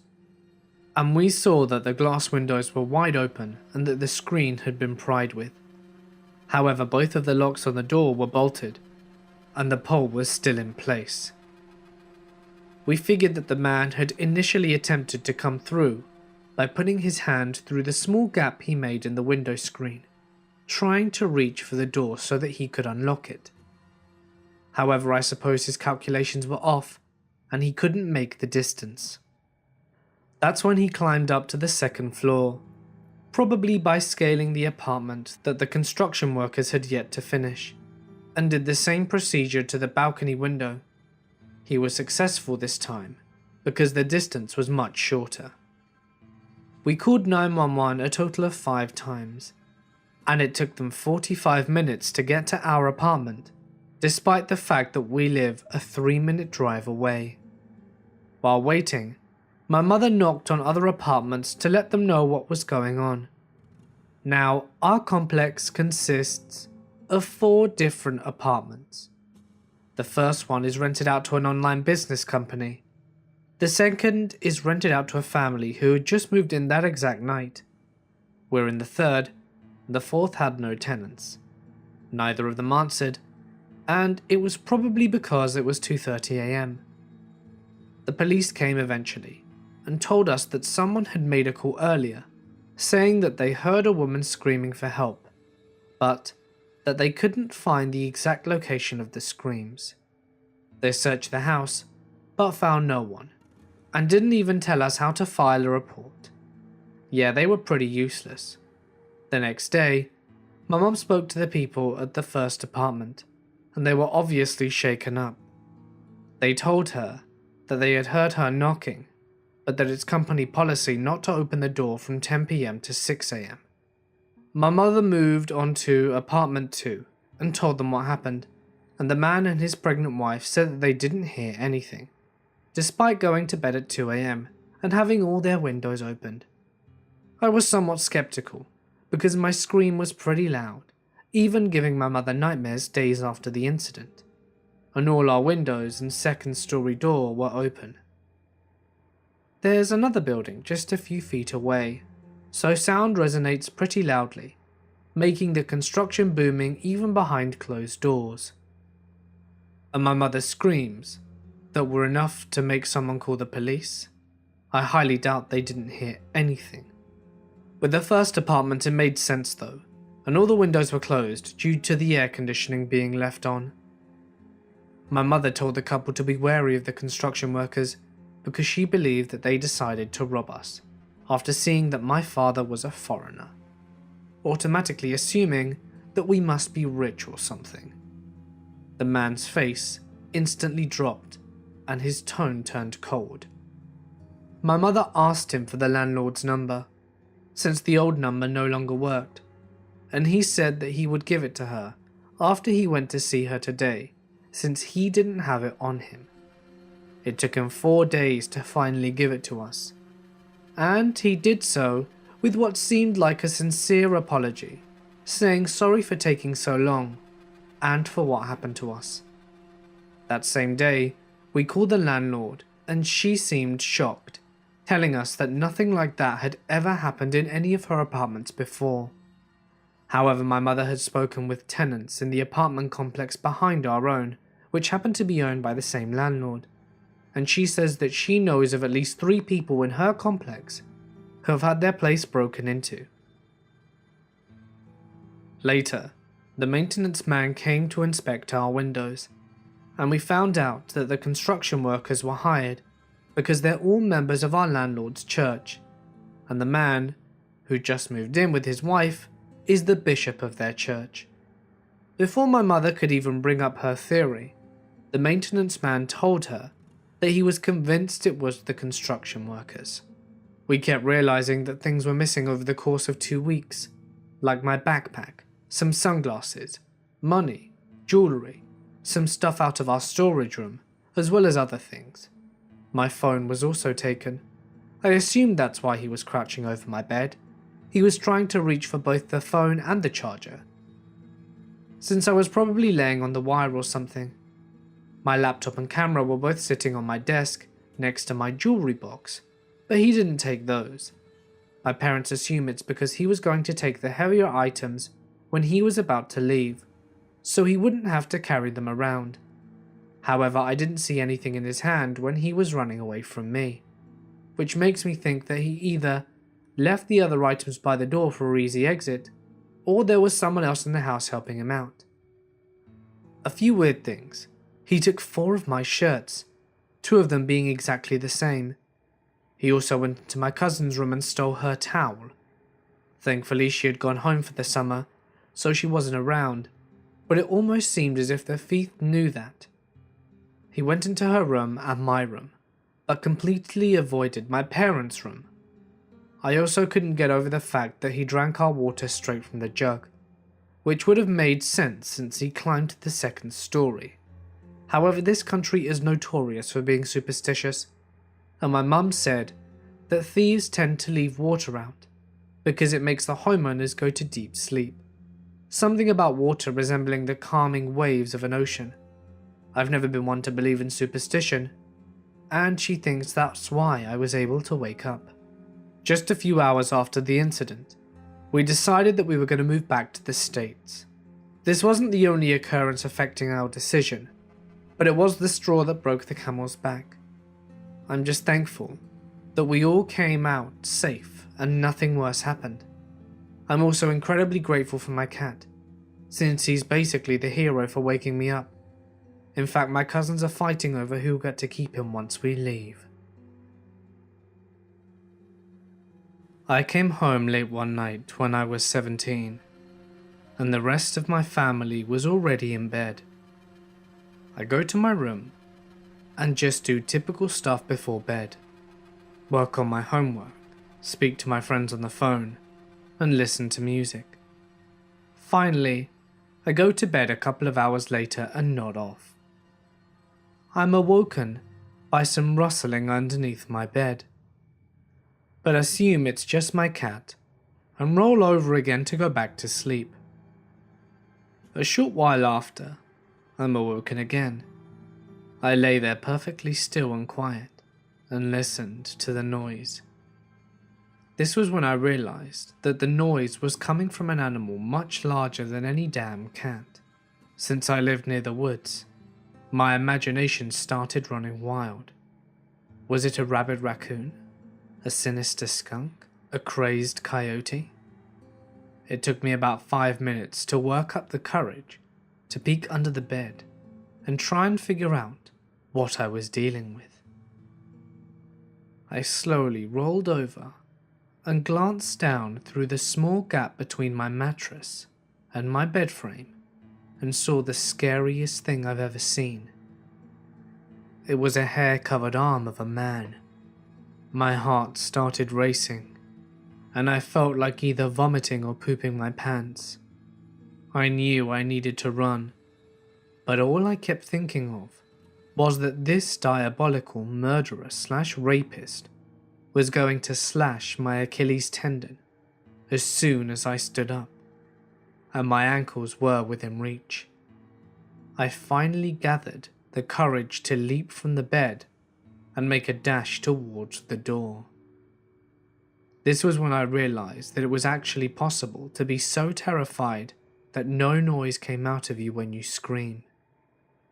I made it to the door and was running from the stairs up to my parents' room when I was grabbed from behind and a hand clamped over my mouth.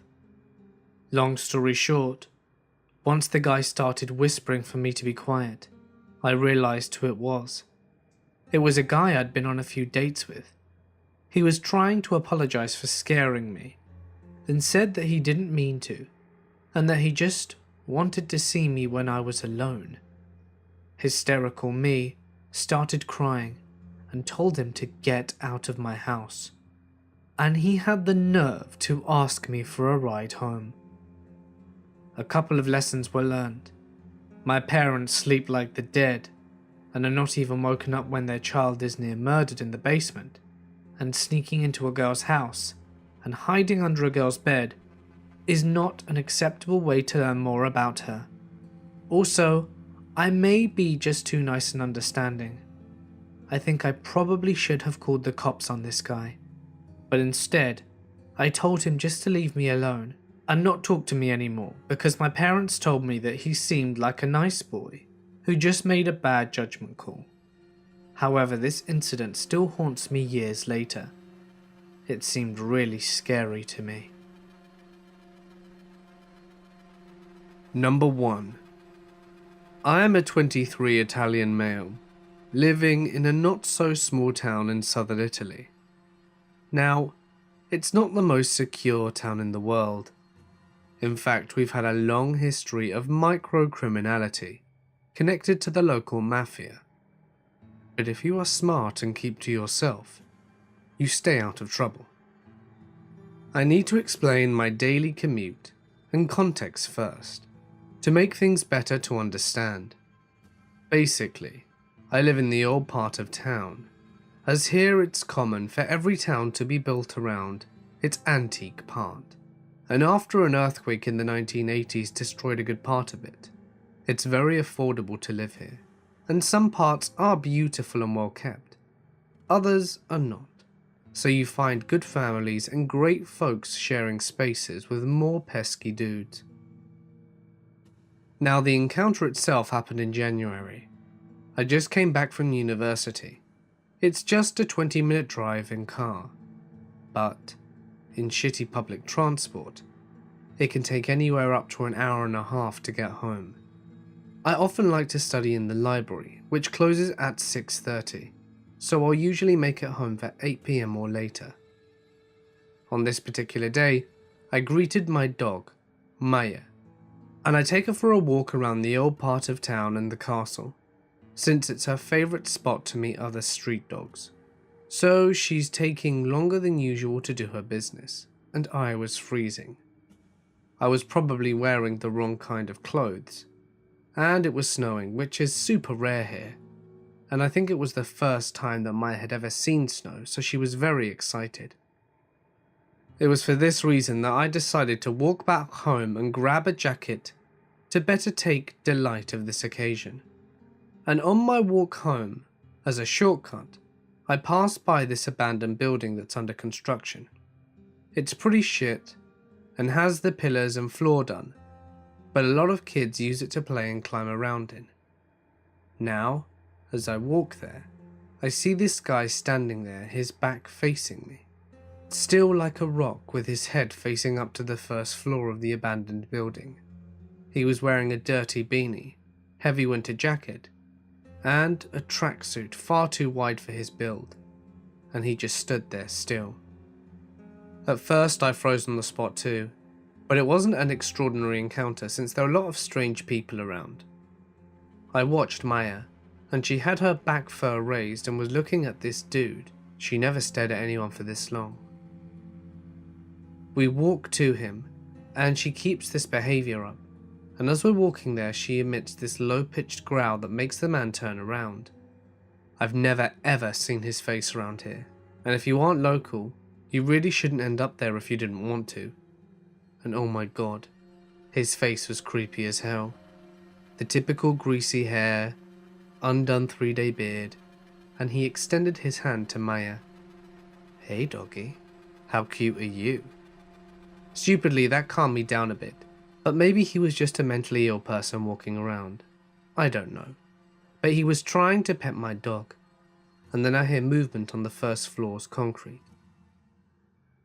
I thought it must have been a cat, but Maya at this point would already be jumping around trying to catch him if this were the case.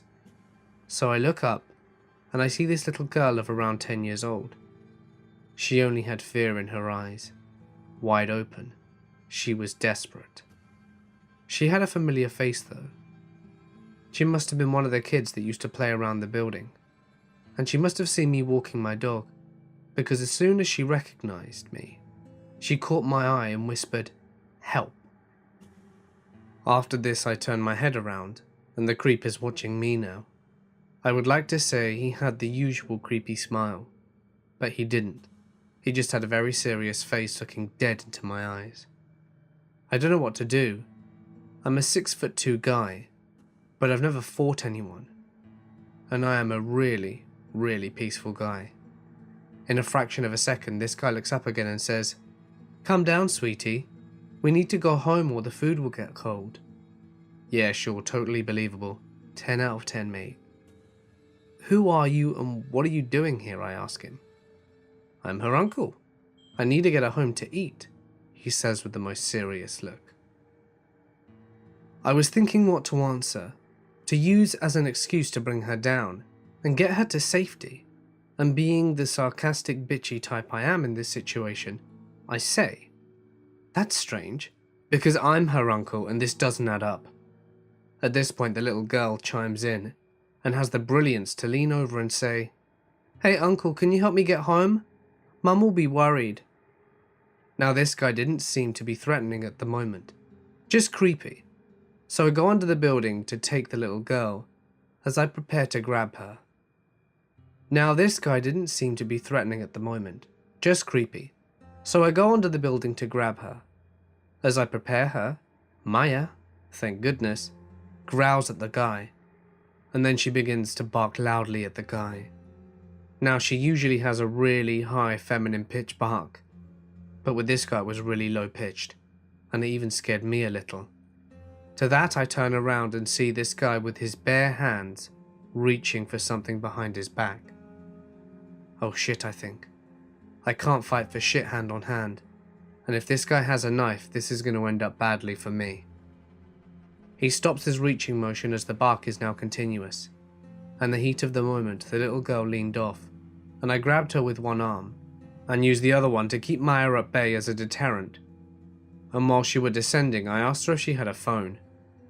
She said she didn't, and as the words came out of her mouth, you could tell that she was on the brink of tears.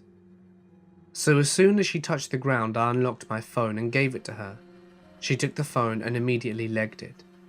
I should have been glad, but my immediate thought was, if she did all this as some elaborate plot to steal my phone, I'm gonna be pissed. So anyway, the girl is gone. I turned around, and this dude has a giant knife. Not a pocket knife, one of those big ass kitchen knives that you use to cut bakery bread. And me being so careless in the kitchen, I know how sharp those damn things can be. So I decided to run away, but Maya decided, nope, I want to stand here barking at him, and I couldn't manage to pull her away. She is an almost 30-kilogram dog, but that was a grip too strong for even her. So we were there stalling, and this guy starts swinging the knife in the air. I want to run, but if I leave my dog, I know she could end up really bad, and if I manage to pull her off, he could run after us. And there will be him swinging a knife around with empty eyes, my dog barking and me shitting myself, not knowing what to do. And to make things worse, my hands were freezing cold for not wearing any gloves, and the leash grip was really starting to hurt. The thing that still surprised me in this situation is the fact that I'm absolutely sure the people around the block could hear the mess, but not a single one decided to take a damn look or try and help. After the 2-minute standoff, I hear heavy footsteps from the street I came from, and then a lot of people show up. Probably her dad or some of her relatives and friends with a baseball bat. This is not going to end well, I thought. As soon as the creep saw those guys, he threw his knife in my direction and started to run to me, trying to go in my direction in the street. I didn't even try and block him off. I was still frozen by the knife undertow, but Maya bit his leg, ripping a piece of his tracksuit off. I still have it. She's so proud of it. One of her favorite new toys. But the dude didn't even care and ran for his life, with some of the girl's supposed relatives behind him. He eventually managed to outrun them, but the girl's father came to me. I thought to thank me, but instead he screamed, "Who the hell was that guy?" waving the bat around. I looked at the girl, telling him to calm down, but he only got more pissed until the girl ran up telling him that I helped her and gave me my phone back. After that, he calmed down and apologized and thanked me for helping his daughter and offered to grab me some coffee at his house. I politely declined and went home, deciding I'd already put up with too much shit that night, and decided to go to sleep. The next morning the police rang my doorbell to take my statement, and I told them the guy managed to run off. The police showed me some photographs to see if I could ID a suspect, but nothing came of it. He was from out of town, you could tell by his accent, and that was the end of it. I'm glad the little girl managed to get home safe. So creepy, wannabe uncle dude? Let's not meet again. I was a freshman in high school, staying at UC Berkeley for a summer academic program. I shared a dorm room with 2 other girls in an old building. There was a single bed on one side of the room, a tiny window, a desk in the middle, and a bunk bed on the other side. The 3 girls I roomed with were in different sections of the program, so we were never together. I had come into the room late, used my phone's light to set my shit down, turned it off, and quietly climbed into bed in the top bunk. I shut my eyes and fell asleep for what felt like an hour. I woke up to the girl on the other side of the room calling my name. I rolled over and hissed, "What?" Her voice shook as she said, There's someone in here with us. I saw them come in and rummage through our things. I instantly went from sleepy to alert, but was still confused. The girl was saying things like, "Please don't hurt us, take whatever you want, just please leave us alone," over and over, whilst the intruder's response was silence. At this point, my heart is pounding, and I'm too scared to even look off the side of the bunk. The girl starts crying, and the roommate beneath me is now awake. My fight or flight is kicking in hard, so I slid between the wall and the bed down to the bunk beneath me. I had my phone, but I had no service. The other girl had no service. We tried frantically to see if we could look up a phone number for security, but we got nothing.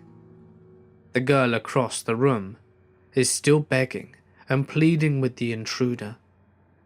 I tell her to get her ass outside, so she sprints over to the desk and into our bunk.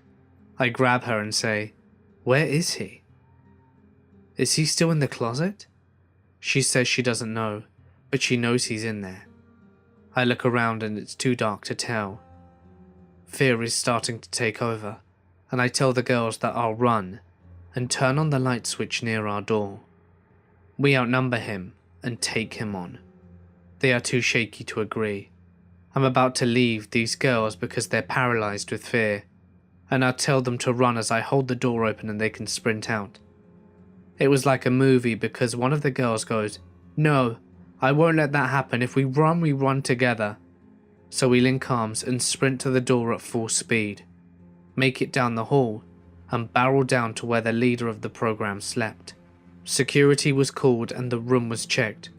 No one was there. Maybe they escaped. We were all so shaken up that we ended up changing dorms.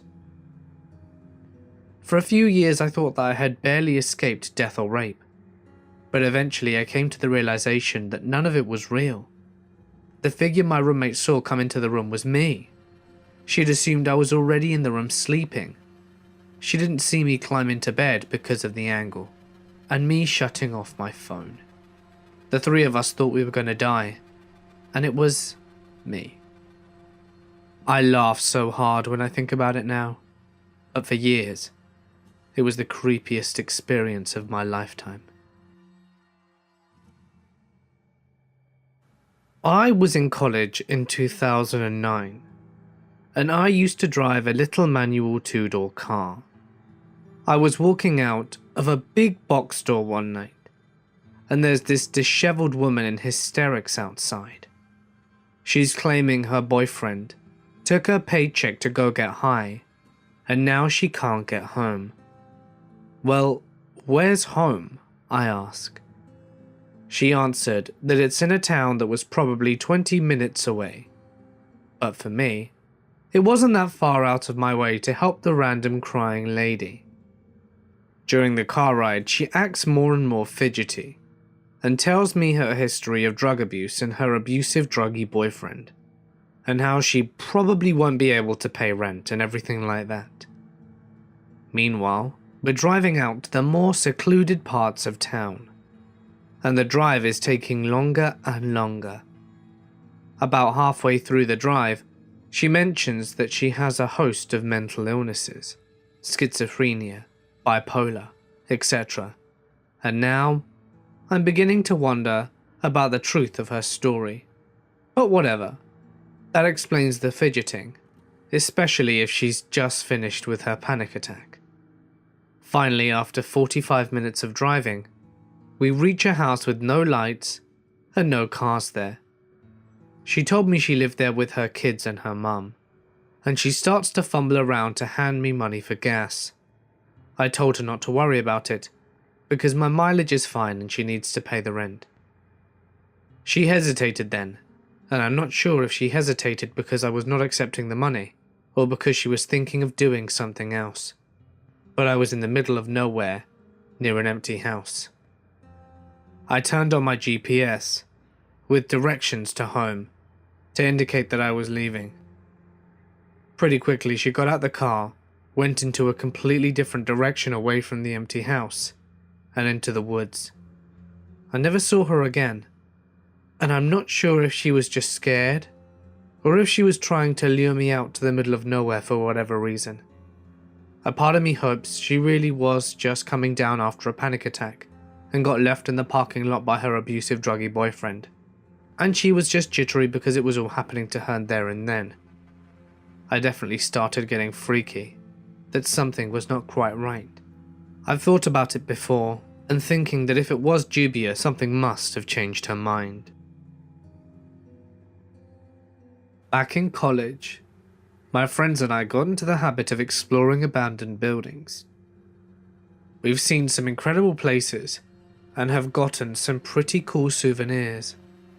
I don't really condone taking stuff from some buildings, but if it's about to be torn down and contractors have taken out everything they deem worth something, then I'd gladly take that depression glass they left behind.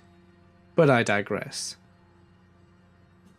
It's a small group of friends that goes exploring with me, and I love introducing new people to it. A friend of mine had asked me on several occasions if I could take him somewhere, because he never went exploring before. I decided to take him to an old paper factory that didn't have much inside, but had an absolutely beautiful view of the city from the roof. Also, it was incredibly easy to get in and out of. We went with a few other people, but two of my friends had decided to wait outside for us, since they had been in the building a few too many times and didn't find it interesting anymore. As we went in to climb inside, a drunk couple came out, which is not unusual. A lot of people use the building to smoke and drink, and we asked if there were many people inside. They said they thought it was mostly empty, but they heard someone banging around a few floors up, and it had startled them. They said he sounded angry, and that maybe we should avoid the roof. Since we weren't there to drink or anything, the roof was our only goal, so we decided to take our chances and head up. After all, it's a massive building, and we didn't think that we would run into the guy. We walk up 10 flights of stairs and climb the ladder to the roof, and my friend is very impressed with the awesome view. As we were about to head back down, my friend waiting on the street calls us. He says that a man has passed out in the street, and the two of them pulled him out of the way of traffic and called an ambulance. They suggested that we wait on the roof to avoid exiting the building while the cops are there. Neither of us can afford the $5,000 fine or 2 weeks in jail for looking at the city from an abandoned building. We wait, but we probably shouldn't have waited on the roof. We get the all clear from my friend to come back down, and we head to the ladder. My friend goes first, and then our flashlight dies. The ladder is tricky to get onto, especially when you can't see as it's missing some rungs, so I come down very slowly in the dark, afraid of hurting myself. I hop down, and my friend tells me very quietly that he hears someone in the room next to us. I shrug it off. We already know people are in the building. Then the screaming starts. At first, it almost sounds like one of my friends who waited outside is yelling my name. I hesitate at the top of the stairs, just outside the door of the room the screaming is coming from, trying to decide if it's him, and he's playing some sort of prank. The guy I came into the building with grabs my wrists, and we start running down the stairs at this point. It's obvious it's not my friend, and it's just guttural intense screaming. We start running down the stairs and then hear a really loud banging to go with the screaming. It sounds like this guy has a very heavy set of objects that he's swinging at the walls and exposed pipes with. There is only one flight of stairs because every other way down is out of order freight elevators. So we are trapped in this stairwell, and it's 10 flights until we reach the ground floor. So we have to book it to the opposite side of the factory and back out the hole we climbed through. Besides screaming and swinging that heavy object, we hear him barreling down the stairs behind us. But he is at least 1 floor behind. Whatever he is using to hit the walls and pipes with is clearly enough to do some sort of damage to our skulls, because a bit of brick chipped off the walls and followed us down the steps, and that's when my friend grabs my wrists again and throws me through the nearest door. We've only made it 3 floors down, and at the beginning of each flight of steps, there is only one door that opens onto the entire level. In other words, it's painfully obvious where we've gone. After flying into this room, we notice it's been gutted like every other floor, but more of the windows are boarded up and it's very dark. All that's in this room to hide behind us and pillars. We get behind one and huddle together. This guy stops outside the doorway in the room that we're in, and he's still screaming. It's terrifying. And he starts swinging his weapon around and slashing into the doorframe. We're sure he's going to come in, and the only way out is the door he's currently standing in. Neither of us look around the pillar to see the guy, and we have no idea what his weapon is. Nearly 4 minutes pass, and he hasn't stopped screaming. For whatever reason, he doesn't come into the room we're in, but starts running down the stairs. We can hear him hitting pipes and smacking the walls, and we just wait. We have 7 floors to go down, and we could still pass him at any doorway on the way down. Eventually the screaming and the banging stops, and we still think we should wait. But that's when we hear something from a different corner of our room. There is just enough light from a window in the back that hasn't been boarded up that we see a figure get up off the floor. This person has been in the room the entire time. This person is in front of the only light source, so we see a totally black figure that is now shuffling towards us without making a sound. It is exactly like a zombie movie, and we run. We don't bother to find out what this person's deal is, and temporarily forget about the first clearly dangerous guy. For an asthmatic, I hauled ass down the stairs and never paused to catch my breath once. As we are reaching the bottom of the stairwell, the screaming starts again. It's coming from the room next to us, but we don't stop running. The hole in the wall that we climbed through to get to the building is yards away, and this man comes crashing out of the room behind us. We never look back and climb through the hole so fast I don't even remember doing it. Our 2 friends are waiting for us, and we throw ourselves into the car. They ask what's happened, because apparently that man was so loud that they could hear him screaming and breaking things from outside the building. They thought we were making all the noises, and were going to give it a few minutes before calling us to remind us that the police were still patrolling the area for drunk, underage college students, and that we should probably be quiet. We tell them what happened, and decide to carry on with our plans for the night, because a beer was totally necessary after all of that. I grew up on an island in Alaska, and lived on the same property since birth to high school graduation. Our house had 2 stories, and the downstairs had a bathroom, furnace room, storage room, entryway, and rec room. One of the walls had some plywood pieces up, so that we could feed extension cords through it to our crawl space. We had a C-shaped driveway that you could enter from one side, and then park in the carport and then just drive towards the exit. The crawl space consisted of 2 big water tanks, because we caught our own rainwater. We also used this area for storage. The space was 10 by 15, but only 3 feet high. You had to lift a cover up to get into the water tanks, and you could only enter the crawl space from the side of the house. It was a 2 by 2 door that we kept a master lock on but never actually locked. Our dog Brewster had an area to the side of the house as well. He had a big fenced area, his own stairway and porch, which was half covered, and he had a doghouse. During the summer, we had black bears in our yard most nights, and Brewster would give a quick bark to let them on their way. We knew his barks, There were 4 of us in the family: my parents, myself, and my older brother, who is 2 years older and has Down syndrome.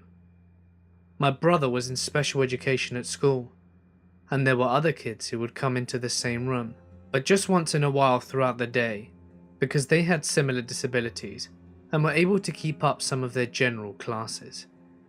But some of the kids had discipline problems or mental illness.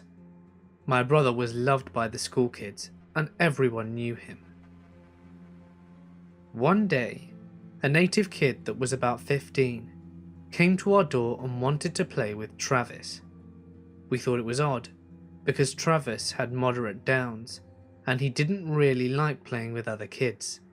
He liked watching kids play.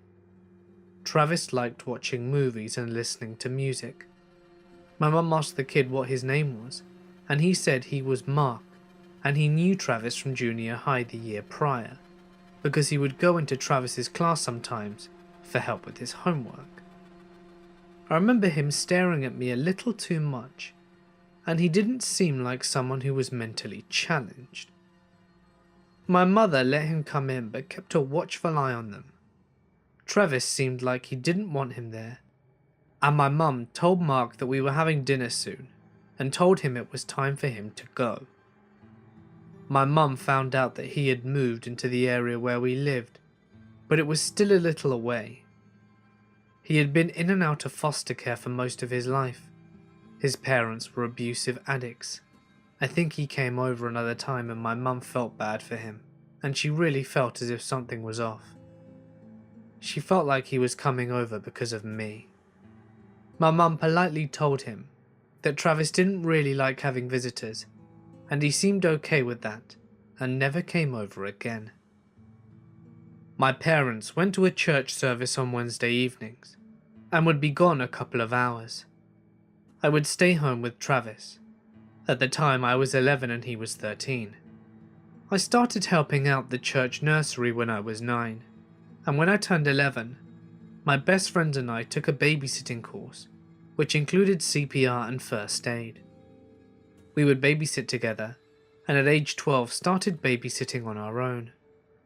My mum was a homemaker, and would always be home except for Wednesday's church service. My parents didn't drink, didn't do drugs nor smoke, and I can only remember my parents going out a few times when we were in need of a babysitter. I would leave the downstairs door unlocked for my parents when they were going to be gone only a couple of hours. I was expecting them home in half an hour, and was surprised when I heard the downstairs door open. I thought I must not have heard the car pull up, and Travis was up past his bedtime, so I quietly tell Travis to go to his bedroom and get to bed. I start walking through the kitchen to the top of the stairs, and I call out, "Mum? Dad?" And I hear the footsteps stop. And I'm looking down the stairs, and I can see men's work boots and jeans. This is not my parents. The way the stairs are set up, you could see the bottom half of someone without descending the stairs. I'm scared to death, and I run to Travis, who is going down the hall, and I grab him and drag him to my parents' bedroom, because it's the only room that locks and has a phone. Now, I don't mean this in a rude way, but down kids can be very stubborn, so my brother just wants to go to his room. But I get him to sit down on the bed, and I'm trying to keep him in the room whilst I'm grabbing a gun, and I call my neighbour. I can hear him walking around downstairs still. My neighbour answers her phone immediately, and I whisper to her that someone is in the house and that I'm scared. She told me to come out onto the front porch and she'll be there. I get the courage to run down the door, and I get outside. Thankfully she's in our driveway, and she has her hound dog with her. She lets me know that she's going to enter the house through the downstairs. She disappears from sight, but comes back quickly and tells me that the door is locked, so she makes her way upstairs. She gets to the top when we hear the downstairs door open and the crunching of gravel as the intruder runs off. She lets go of her dog, and the dog chases the person into the woods. The dog came back 10 minutes later, and our neighbour sat with us until my parents got home. The police were never called, because I think my parents assumed it was a neighbour's boy screwing with me. We live in a safe place, where the only thing you have to worry about are bears and an occasional wolf. A week after this incident, our dog would bark for 15 minutes after we went to bed, consistently every night. We would look out the windows and saw nothing. We figured it was bears because it was springtime and Brewster's was probably just getting used to them again. A couple of months the barking still happened. I had my best friend stay the night, and we would always stay in the downstairs so that we can be louder and stay up as late as we'd like. Kate had a brother that was 7 years older, and we'd ask him to bring us booze. All the kids were starting their vices at our age. It was a little after midnight, and her brother never showed up, and Brewster never barked that night either. We were sitting on the stairs braiding each other's hair, when we both got a feeling as if someone were looking at us. We looked over, and there was a guy staring into the window. We ran upstairs in panic. We thought perhaps it was her brother, but he wouldn't have come to the window and spy on us. The face also seemed a bit darker than his, but we had the lights on downstairs, and there were no lights by that window outside, so it was hard to tell who it was. We didn't want to wake my parents up just in case it was her brother, so we waited 30 minutes and went back down to grab our stuff and went to sleep in my bedroom for the night. The next day we spoke to her brother, and he said it wasn't him. That night, Brewster's was back to barking again. 2 more months go by, and I had gone to bed and heard Brewster's bark, and I looked out my window and as usual didn't see anything. I had just dozed off again, and woke up to Brewster's barking frantically. I looked out my window, and I see a guy running out of our driveway. I thought about waking my parents, but we had a trail on the side of our house that kids used to use to run to the road behind ours. The neighborhood was on the side of a mountain, so all the kids used trails to get straight through to another road instead of using the main roads. I'd never seen someone come out of that part of the driveway because the trail was on the south side of the house, along with the crawl space and Brewster's area. My room was the only room on the north side. I decided to go back to sleep and was tossing and turning. 15 minutes go by, and I smell smoke.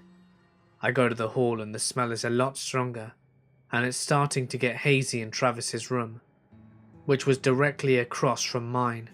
I scream, "Fire! Fire! Wake up!" My parents are up, but Travis doesn't want to get out of bed. But thank God for the strength of adrenaline. We get outside and the flames were pouring out of the crawl space. We get Brewster out of his enclosure, and the neighbours all come out to help us. The firemen were there rather quickly, but the fire had destroyed the crawl space, and my parents' and Travis's rooms because they were directly over it. The firemen got the fire out, thankfully, and nobody was physically hurt.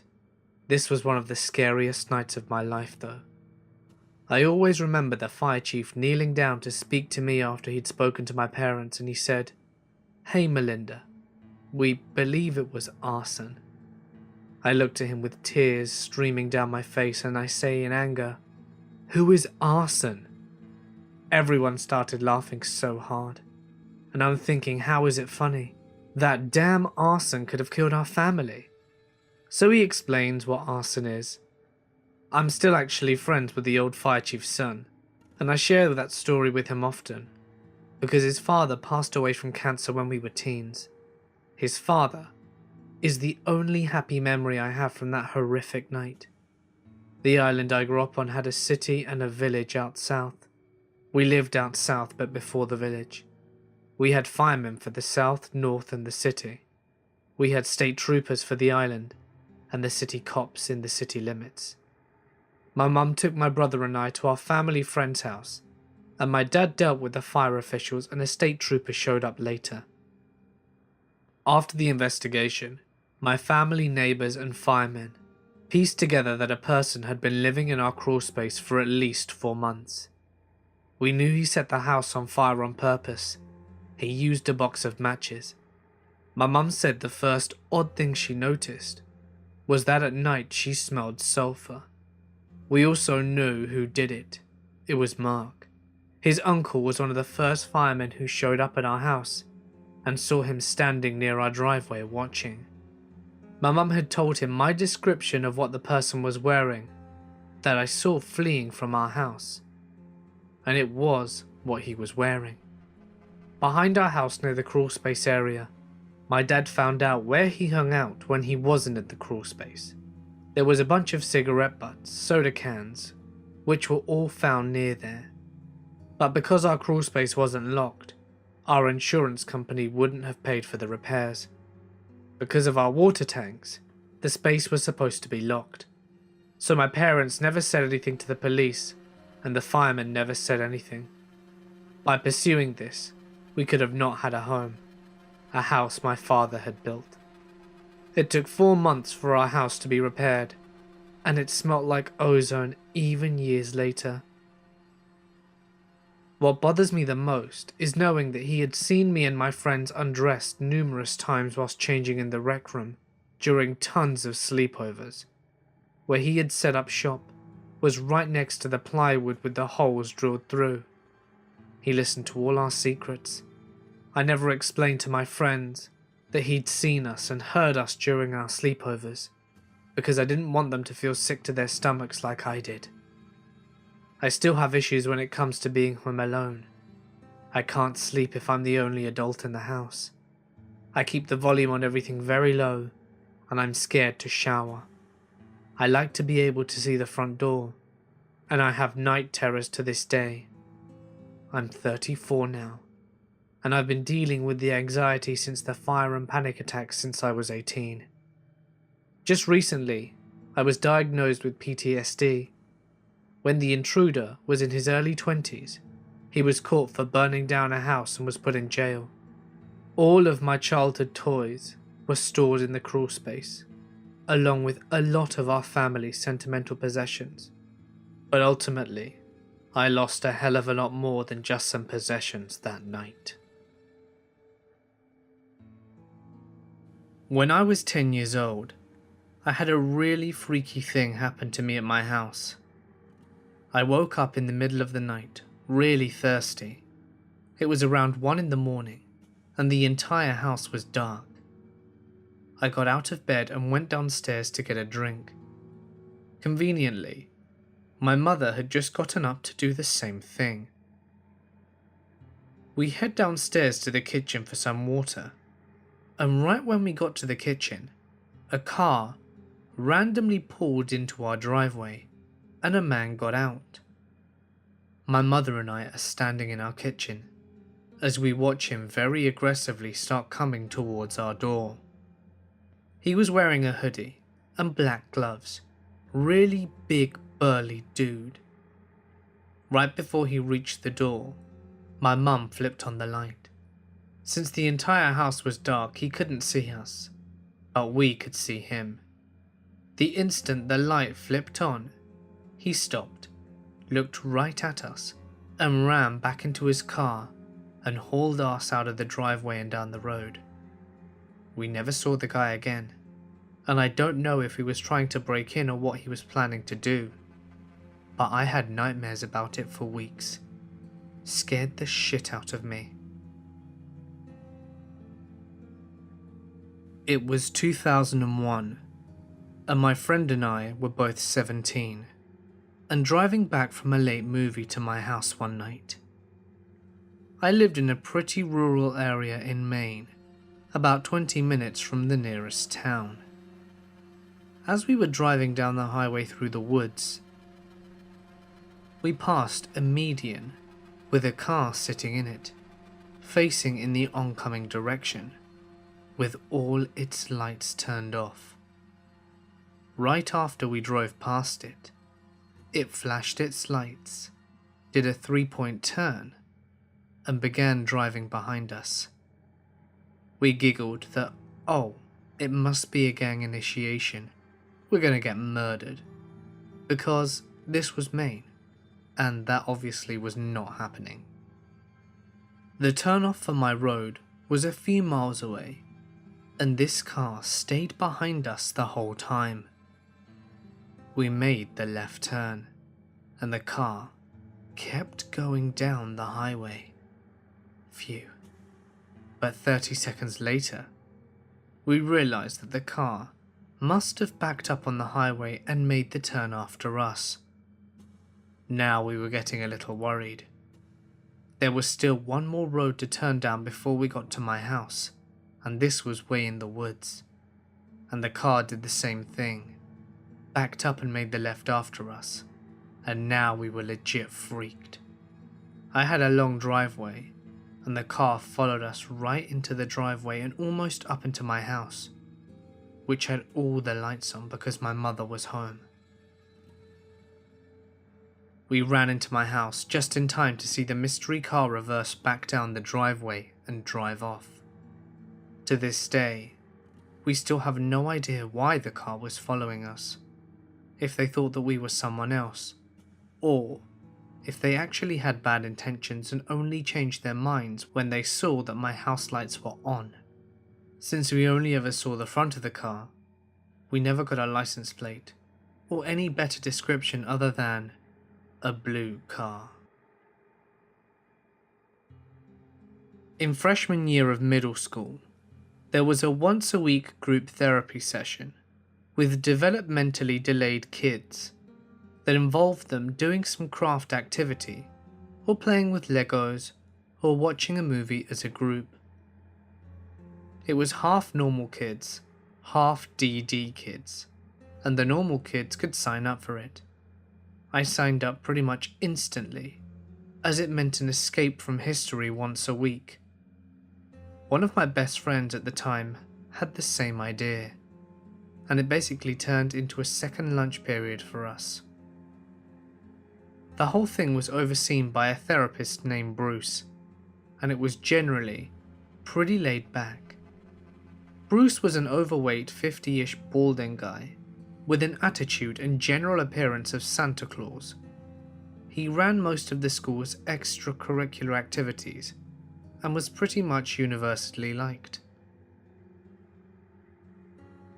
The other important player in this school was a kid I'll call G. You know the stereotype of psychopaths being obsessed with animal torture as kids? Well, this was dead on G.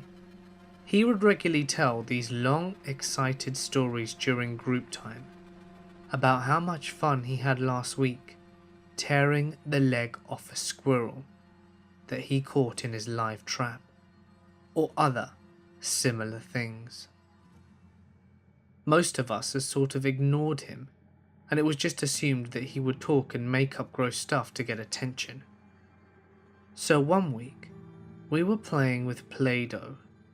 Since it was a DD group, the huge tub of Play-Doh had long since assumed a uniform shade of turd brown, and the general drive was to get people to build things and tell stories about them. Most people just built dinosaurs or threw clay at each other. G, for whatever reason, had a huge flat square slab laid out and was building 4 large pillars on the corner. He eventually put a roof on it, which wouldn't stay on due to the lack of interior supports. The normal kids would always leave a few minutes earlier as the group time ran into the start of next period, and we would need to get to class. I was no different, and walked out whilst Bruce and the other kids were smashing Play-Doh, giggling, and throwing chunks of turd dough back into the bin. I got to my next class, and the teacher wasn't there. Nobody knew what was going on, and about 10 minutes later she showed up, looking frazzled, and would not give us any other information other than something happened. Being 6th graders, we went nuts with speculation. A few hours later, I ran into a friend from the group who was visibly jumpy and disturbed. He wouldn't tell me why, other than mentioning that group therapy would be cancelled indefinitely. I kept prying for information, and eventually got the story out of him. So during the cleanup, the Play-Doh had been compacted back into the tub, and this involved lots of smashing Play-Doh sculptures. A bit that the DD kids greatly enjoyed at this point, when they tried to smash other people's stuff. G's house was one of the last things to go. He smashed down 2 columns, and let one of the other DD kids smash one of the others, and finally dared Bruce to smash the last one really hard. The last one had a pocket knife in it. We never saw either Bruce or G ever again. June. My partner Johnny comes upstairs and finds it's cute how I'm checking him out on OkCupid. I'm confused as I haven't logged in lately, like in months.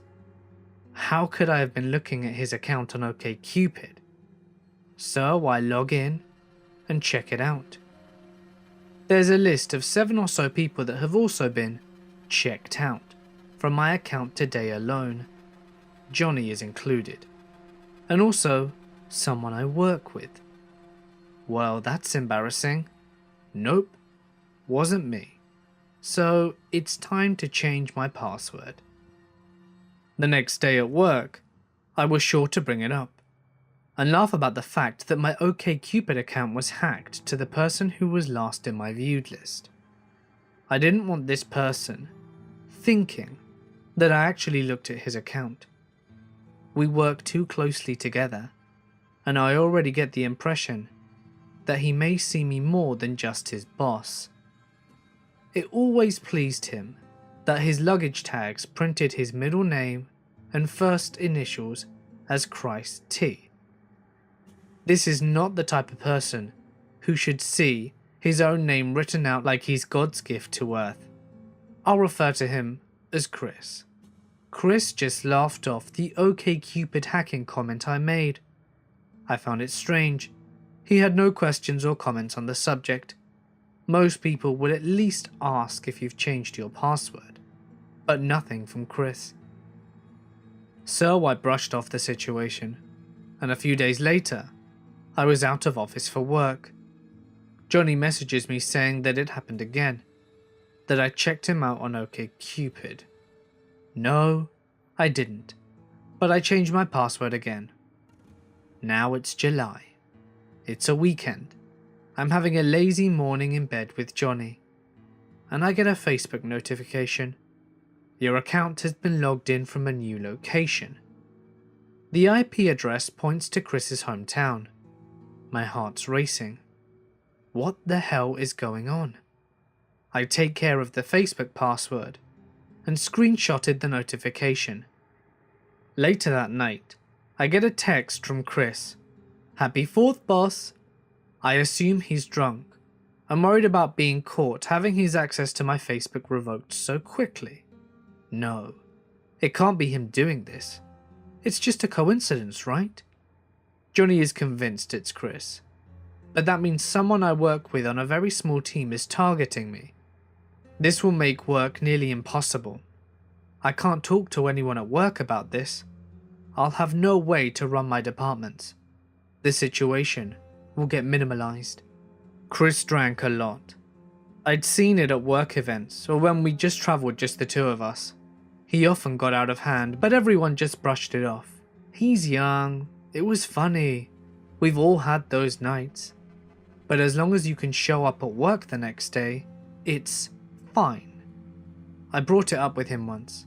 Hey Chris, you need to be more cautious about the way you drink at work events. And then he didn't speak to me for 3 days. I offended him. I told him he's not allowed to have fun at work events. He told me when he finally snapped, and I recoiled. He's 3 times my size, and we're in a secluded space at work. One time whilst travelling with just the 2 of us, I got very sick. I told him I wouldn't make it for our dinner, so Chris offered to pick something up from a nearby store. He knocked on my room door and handed me the water he got me. He tried to make small talk as I thanked him and indicated that I was going to lie down. It was apparent by his stance in my hotel room doorway that he wished to come in. He moved an inch closer and I said goodnight, shut my door, and locked every lock I could. It wasn't the only time that he made me feel uncomfortable. I hadn't noticed any other accounts being hacked for a while. I was cautioned around Chris, even disassociated when I could. I avoided work outings if he was going, and I would just back out of lunch plans that he decided to go to once he knew I was going. But we often had to work very closely. We were a team after all, and I couldn't do my job without him, and him without me. Come November, Johnny was online, checking out his FetLife account one evening. He saw I was also online via the old messenger they used to have, and Johnny asked me if I'm logged in. I'm not. Again, my heart's racing. It's different this time though. The violations are beginning to feel commonplace, normal, expected. But this hacking is extreme. No one outside my FetLife friends know about this account. Definitely no one I work with, and there are some faceless nude photos of me there. I reached out to FetLife. They gave me the IP address of the last login. It's the same as the Facebook hack. Shit. I can't avoid this anymore. I can't just pretend it's just coincidences. But I need proof it's Chris. All I have is an IP address and an intuition. I can't take that to HR. The police, maybe? Will they help? Or will it make matters worse if they need to contact my employer? I start looking into the logging history of any account that tracks it. My bank account. Why is there an iPhone logged into it daily? I don't have an iPhone. But Chris does. Shit. This is real. This is happening. So I call the bank when I'm at work. I ask them about the unknown logging, and Chris is at his desk, right next to mine. The conversation is easily overheard. I hang up with the bank, and they can't help. Chris doesn't say a thing. Under normal conditions, I feel that a co-worker would inquire. Wow, is everything okay? Did you change your password? Did money go missing? Nothing from him though. So out of character. He's always interested in my personal life, but at this moment he chooses to remain silent? The next weekend, I wake up to a phone call. The caller is calling from my phone number. My heart skips a beat, but I answer. No one responds. I just hear breathing. I'm losing my sanity. I've spent weeks, months researching IP addresses and how I might be able to use the information I have. I've lost sleep. I can't focus at work. Johnny is worried about me and my safety, and so am I. But what do I do? Johnny suggests we go to the police. I don't want to, but I'm at a dead end. The officer is kinder and more receptive to the situation than I expected. This serves as a reminder to me that this is a big deal. I shouldn't minimize it in my own thoughts. She takes the report, every detail, and they will use the IP to subpoena the ISP. Weeks go by. The officer on my case claims there's no crimes. The ISP records were never obtained. December comes along. My work email keeps doing this strange thing. Messages I've read keep being marked as unread. Weird. Is it him or just multiple devices I used to check it on? I don't know. I can't tell. The server doesn't keep a login history, that I can see at least.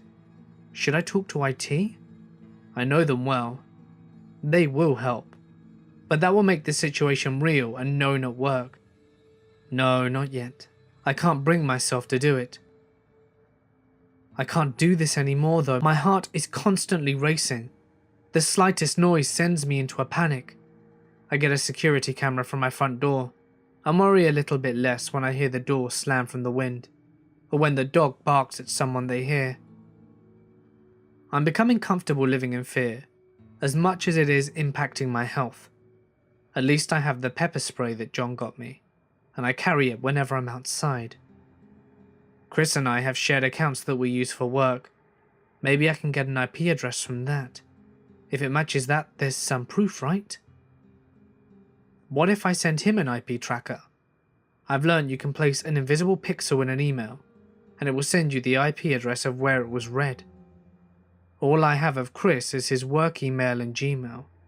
I test both on myself first, of course. I can't take the risk of him figuring out what I'm doing to him. And damn it, our work emails block it, and Gmail reroutes it to their HQ. Another dead end. More hours, days and weeks pass. I've called private investigators, and they're impressed. I've tried the tactics they already have at their disposal. I feel confident that I'm doing all I can, but more lost that the professionals can't help. 3 months later in February, it's my last attempt. It's a week before I have a 7-day out-of-country trip with Chris. It's on a large group this time, but I'll still be working very close with him. Too close. I send Chris an email with a shortened link that will track an IP address from where it was clicked from. I've tested this and it seems to work, but I'm shaking. What if it tips him off?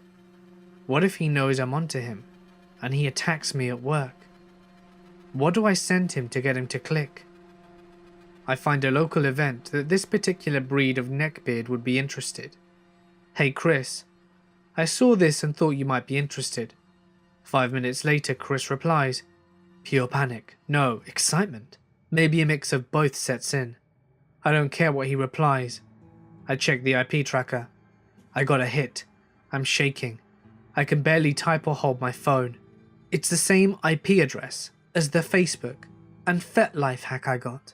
I have the proof I need. It's Chris who's been stalking me via my accounts. My intuition was right. As much as I didn't want it to, it confirmed that it was him. There's relief. A weight has been removed. But then it sets back. What do I do now? Go to HR? Back to the police? We've got this trip coming up. My team needs to be there when I do the job. I'll wait till I get back. It's not that bad. I'm used to living like this now. Johnny thinks I'm insane for considering it. He's right. I am. I've lost touch with reality.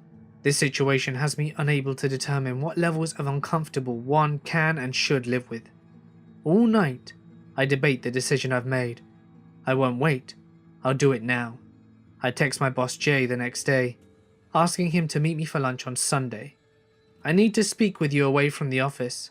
This is not a normal request. We're close at work, but this is bizarre to him. He tells me I'm scaring him, and I wish that I can tell him not to worry. The following day, we meet for lunch. I'm so nervous I could vomit. This is it. This makes it all real now. And I tell him everything. I'm worried that he may minimize the issue. Chris is just a kid, he didn't mean anything. I'll talk to him tomorrow. These are my worries. And after I finish speaking, Jay is at a loss for words. We have a plan in place to take this to HR tomorrow. And he is already helping me find someone to replace Chris on our work trip. Again, I'm relieved and nervous at the same time. Shit is going down tomorrow.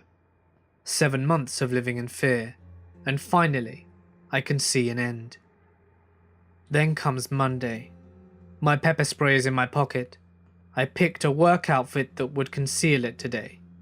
Jay calls me, asks me for a question. I don't remember what, but I take it as an invitation to go into his office. Anything to get away from the person I know, without a doubt, has been hacking and stalking me. Jay wasn't expecting me, but understood. The department head is in his office. Jay is about to inform him of my situation. Having my story told by a third party was surreal. I filled in the details where needed and gave them a folder of evidence, which I had collected to take to HR.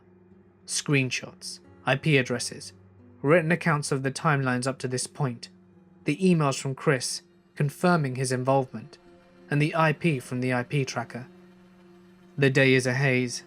I was at HR's office at least twice, saw the police drive through the campus, and had to fight my way with the HR director. He didn't feel that I had enough evidence to prove the email I sent to Chris's Gmail was actually the Chris that worked here. I dug through my work email. Bam.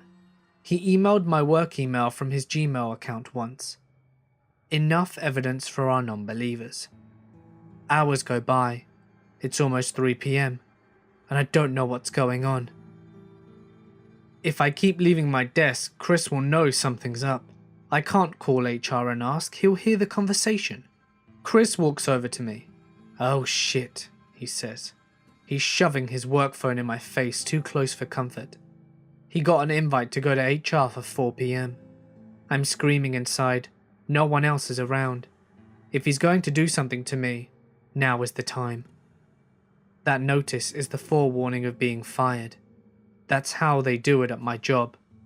I manage to look concerned and tell him, "I'll let you know if I get one," insinuating maybe our team is being let go, not just you.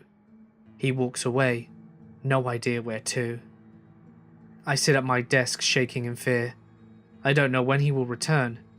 How could HR betray me like this? They know the situation. Damn it, they should have warned me if they're about to send it. I could have fled. I could have been somewhere safe. Mike stops at my desk just to say hi and offer me some leftover catering.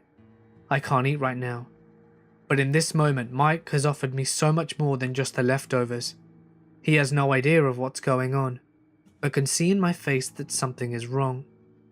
I ask to walk back to his office with him. Chris will never find me there. An hour or forever passes. It's got to be done by now. I know Chris will be escorted back to gather his things, and I don't want to be there for that. I sneak to Jay's office. He checks the area for me, and Chris is gone. Jay heard from HR. As per HR, I'm not allowed to speak to anyone as to why Chris was fired, which is ridiculous. Are they serious? This leaves me so vulnerable. If Chris decides to come back to work, no one would stop him. In fact, they would welcome him with open arms, and I'm left looking like the bitch that fired the nice, quiet kid. Later that week, the IT department took a few extra days to gather Chris's devices. I had time to look through them during the period. The days before our trip were one of so much discovery. Not just what I found on his computer, but what I learned from the people around me. The day after he was fired, I looked into his laptop. It had no issues of getting into his files. I was Chris's boss. I needed his work. His picture folders, a lot of personal stuff, stupid memes, vacation pictures, screenshots of the naked cam girls he chatted with, and me. Some pictures I had never seen before, some I had. The pictures I was familiar with were from a cruise I went on months earlier with Johnny. Only, these were the ones I deleted. I had a GoPro set to take a picture every 10 minutes that hung from my wrist. While walking around, I inadvertently took close-ups of my ass in a swimsuit. Upon importing my vacation pictures, I deleted those from my computer. Were they still on my card? Then there were some pictures from my Google account. Well, it was pictures of a picture on a screen. He got into my Google account too? Why didn't I catch that one? Then the ones I'd never seen. Pictures that had been taken around the office and on work trips. Me at my desk. Me bent over, setting up gear. A close-up of a hint of cleavage shot from above. His phone was more of the same. A close-up of my arse when he sat behind me. Me struggling with an AV rack in a closet whilst in a dress. Videos from under a table during my meeting whilst I'm wearing a skirt. Zoomed in up the skirt. Pictures of dates I had written on a post-it. Pictures of my phone showing my FetLife account. The nausea sets in again. I remember all these moments in pictures he'd taken of me. Him nonchalantly on his phone, looking like he was slacking off or answering an email. Little did I know that he was filling his spank bank with images of me during work hours, and keeping a record of my days off. Creep. I got into his browser history. It was sickening. He researched how to hack someone's text messages. He stalked friends of mine on Facebook, as well as my partner. He got onto my Amazon. Gmail, Facebook, FetLife, work email, OkCupid and bank account. He read old emails of past relationships and stalked images from events I went to. There was hard evidence now. I took it to the local police near work. They couldn't handle it, so I went to the country prosecution office. Most people wouldn't think of that. It was suggested by Johnny's friends. They had a computer forensics department that could handle the case. I met an amazing detective. He took my packet of evidence and listened to the whole story. It's becoming easier to tell, especially when it focuses in on the facts. At my office, I learned more about Chris, how he slandered me to my co-workers. I know I couldn't tell the people I worked with why Chris was fired. But for my safety, I knew I had to tell a few people, just the ones close enough to me. Once they knew the story, I heard things from them like, Chris would complain I didn't pay him enough. He lied and said he made only half of what he actually did to his co-workers. I even fought to get him above normal raises for 2 years. He lied and said I would withhold work from him, and they usually responded to him by telling him to talk to my boss or HR. Obviously he never did. You can't take lies to HR nor directors. He spread lies around the office, coercing co-workers to take his side, when I wasn't aware that there were sides to be had. From these people, I learned more about the obsession Chris had with me. He craved to have power over me. He showed them my FetLife profile. He bragged about how compatible we are on OkCupid. He even spoke about being obsessed with my partner. He told them that he tried to catfish me. I couldn't blame them though. Chris laid the groundwork and a bit of gaslight on them. To them, I was a bad person, and Chris was their friend. Chris was really good at playing the victim, and was never able to take any self-responsibility. 9 months went by. I followed up with the detective often. It took a good while to subpoena his evidence from my company, then run forensics, and in early September I got a call from the detective. They arrested Chris. They showed up early one morning at his home, where he still lived with his parents, and he admitted to everything. He took the card from the GoPro and recovered the images. He got my password once, when I was walking away from my computer, and he went through my phone when it was left at my desk. I would have loved to have been a fly on the wall. The shock to his family of the type of person who he actually is. Him, cowering whilst in handcuffs, face to face with what he'd done. No hiding behind a computer screen anymore. I was on vacation when that happened. I remember thinking, it's not long now till everyone at work knows. He's got a court date set. By then it's public record. I can't help if people know after that point. I didn't have to wait that long though. Later that day, co-workers started sending me a link. Hey, didn't you used to work with this guy? What a creep. The link was to a county prosecutor's PR page announcing Chris's arrest, mugshot and all. I came back to work and was able to have the truth come out. It was liberating. It took another 9 months for his final court date. I worked with prosecutors during that time to determine how I wanted to proceed. I opted for a probation period instead of going through a trial and fighting for jail time. Whilst Chris deserves the jail time, he wasn't worth my time nor effort, and a trial offered him a slim chance of getting off scot-free. Also, this way he would get some much needed counselling. 3 years, no contact with me. 3 years sexual offence counselling. 3 years of checking in with a probation officer. This way, I can at least hope he will come out understanding with what he did was unacceptable, and fingers crossed, he will never do it again to a living human being. I know there was no chance of rehab in jail. During the hearing I was nervous. I didn't want to see Chris, but I knew whatever I was feeling, he was feeling 1,000 times worse. I didn't have to go, but I knew I would regret it if I didn't. With my fiancé Johnny at my side, I watched as he got up in front of the judge after he cried in the courtroom and agreed to the terms of his sentence. His mum glared at me the whole time, as though this was all my fault. so that's where he gets it from. I am a 25-year-old woman living in Canada, and my 12-year-old half-brother Jake lives in Texas with my father. Long story short, my dad had a child with another woman. Unfortunately, he is an extremely immature parent.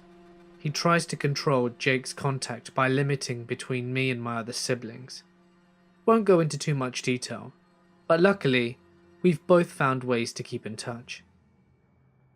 So I'm just chilling, browsing on my phone, and I get a message from Jake on Hangouts. I didn't really want to talk to him at the moment, because he was being rude earlier, but then he tells me that he's scared.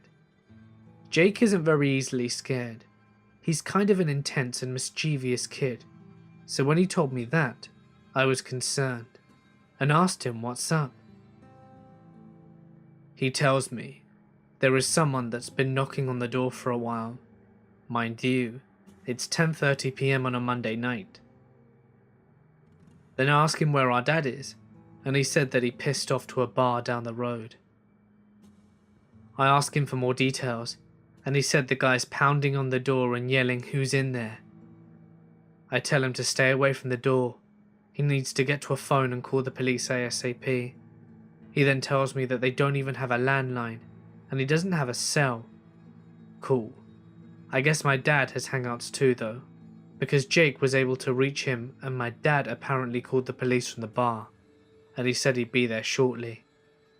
I told Jake I'd stay with him over Hangouts until someone arrived, and he said he was still scared because this dark figure was walking around the front door and pounding on it. He even said that someone drove by and the guy stopped, but continued after whoever drove by. This sent shivers down my spine, as this person knew what they were doing and probably had sinister intentions. I continued to talk to him. My uncle, who lives down the street from them, did come over, and the cops eventually did too. Jake says once my uncle pulled up, the knocking ceased entirely, but my dad was still not present by the time they all arrived. There wasn't much I could do besides read how scared he was, and this made me all the more angry with my father for leaving a 12-year-old home alone at this hour with a sick guy who clearly must have known someone was home. Nothing ever came of it and he was never found, but whoever this twisted guy was, let's never meet again, for your sake. I paid a visit to a local nightclub called the Happy Red Onion, taking part in the Wednesday social club party. The restaurant is divided in two parts, the bar and the disco. At one point, I went to the disco side of the restaurant. I ordered just a huge pint of ice water, and then a random guy approached me, asking me if I could buy him a pint of beer. With all the politeness imaginable, I told him that unfortunately it wouldn't be possible. In all honesty, I don't see why I should buy a random guy a beer at all. And would you guess what happened next? The man started spontaneously accusing me of harassing women and underage girls trying to get attention. He then suggested that everyone present at the restaurant would have known it too. However, he claimed that if I'd bought him a beer, he would have just left me alone. He even invited me to join him and some friends on their table. I didn't understand. His behaviour enlarged into such measures that I had to turn to the bartender in order to get some help. Only rarely in my life had I felt so threatened, and such fear from such an individual. The bartender instructed me to go to one of the sides of the bar, and the bully to go to the other. I don't understand how he could be accusing me of harassing underage girls, since they couldn't even get into any nightclubs here in Finland. After that, I sat down on my table on my side of the bar. The guy still approached me, asking me why I was there. He then began accusing me of being a predator to young girls. The bartender noticed, came along, and in a loud voice ordered the guy to go outside, or he would be evicted. From that moment onwards, the evening was fine, but apparently 15 minutes before closing, There was a fight between some people outside. I'm unsure if he was involved, maybe he just wanted a brawl. But either way, that physical confrontation was unpleasant, and I'm still a little bit in shock. When I was a younger woman, I moved, all alone, to Atlanta for an internship. I was dirt poor, so I took public transit everywhere I went. I encountered plenty of creeps on the train, but was always able to get them to back off or sneakily escape into the crowd. On my last day, I took the train to the airport. A very large man approached me in a familiar style. He was both much taller and broader than I, casually dressed, maybe even cheaply. I followed my usual protocols, not smiling and not saying anything, holding on tight to all possessions, and being ready to bolt if necessary. I don't think he asked for me to do anything. His interests weren't explicitly sexual or flirtatious. He just talked to me intermittently, with cool confidence, of someone who thinks you're not going anywhere. I wasn't too worried, but I didn't have the usual luxury of sneaking away and catching the next train. I had to be at the airport. I got off the train. He got off the train. There was no subterfuge about this. No, "Oh, I'm going to the airport too." At this point, he was deliberately, explicitly walking with me.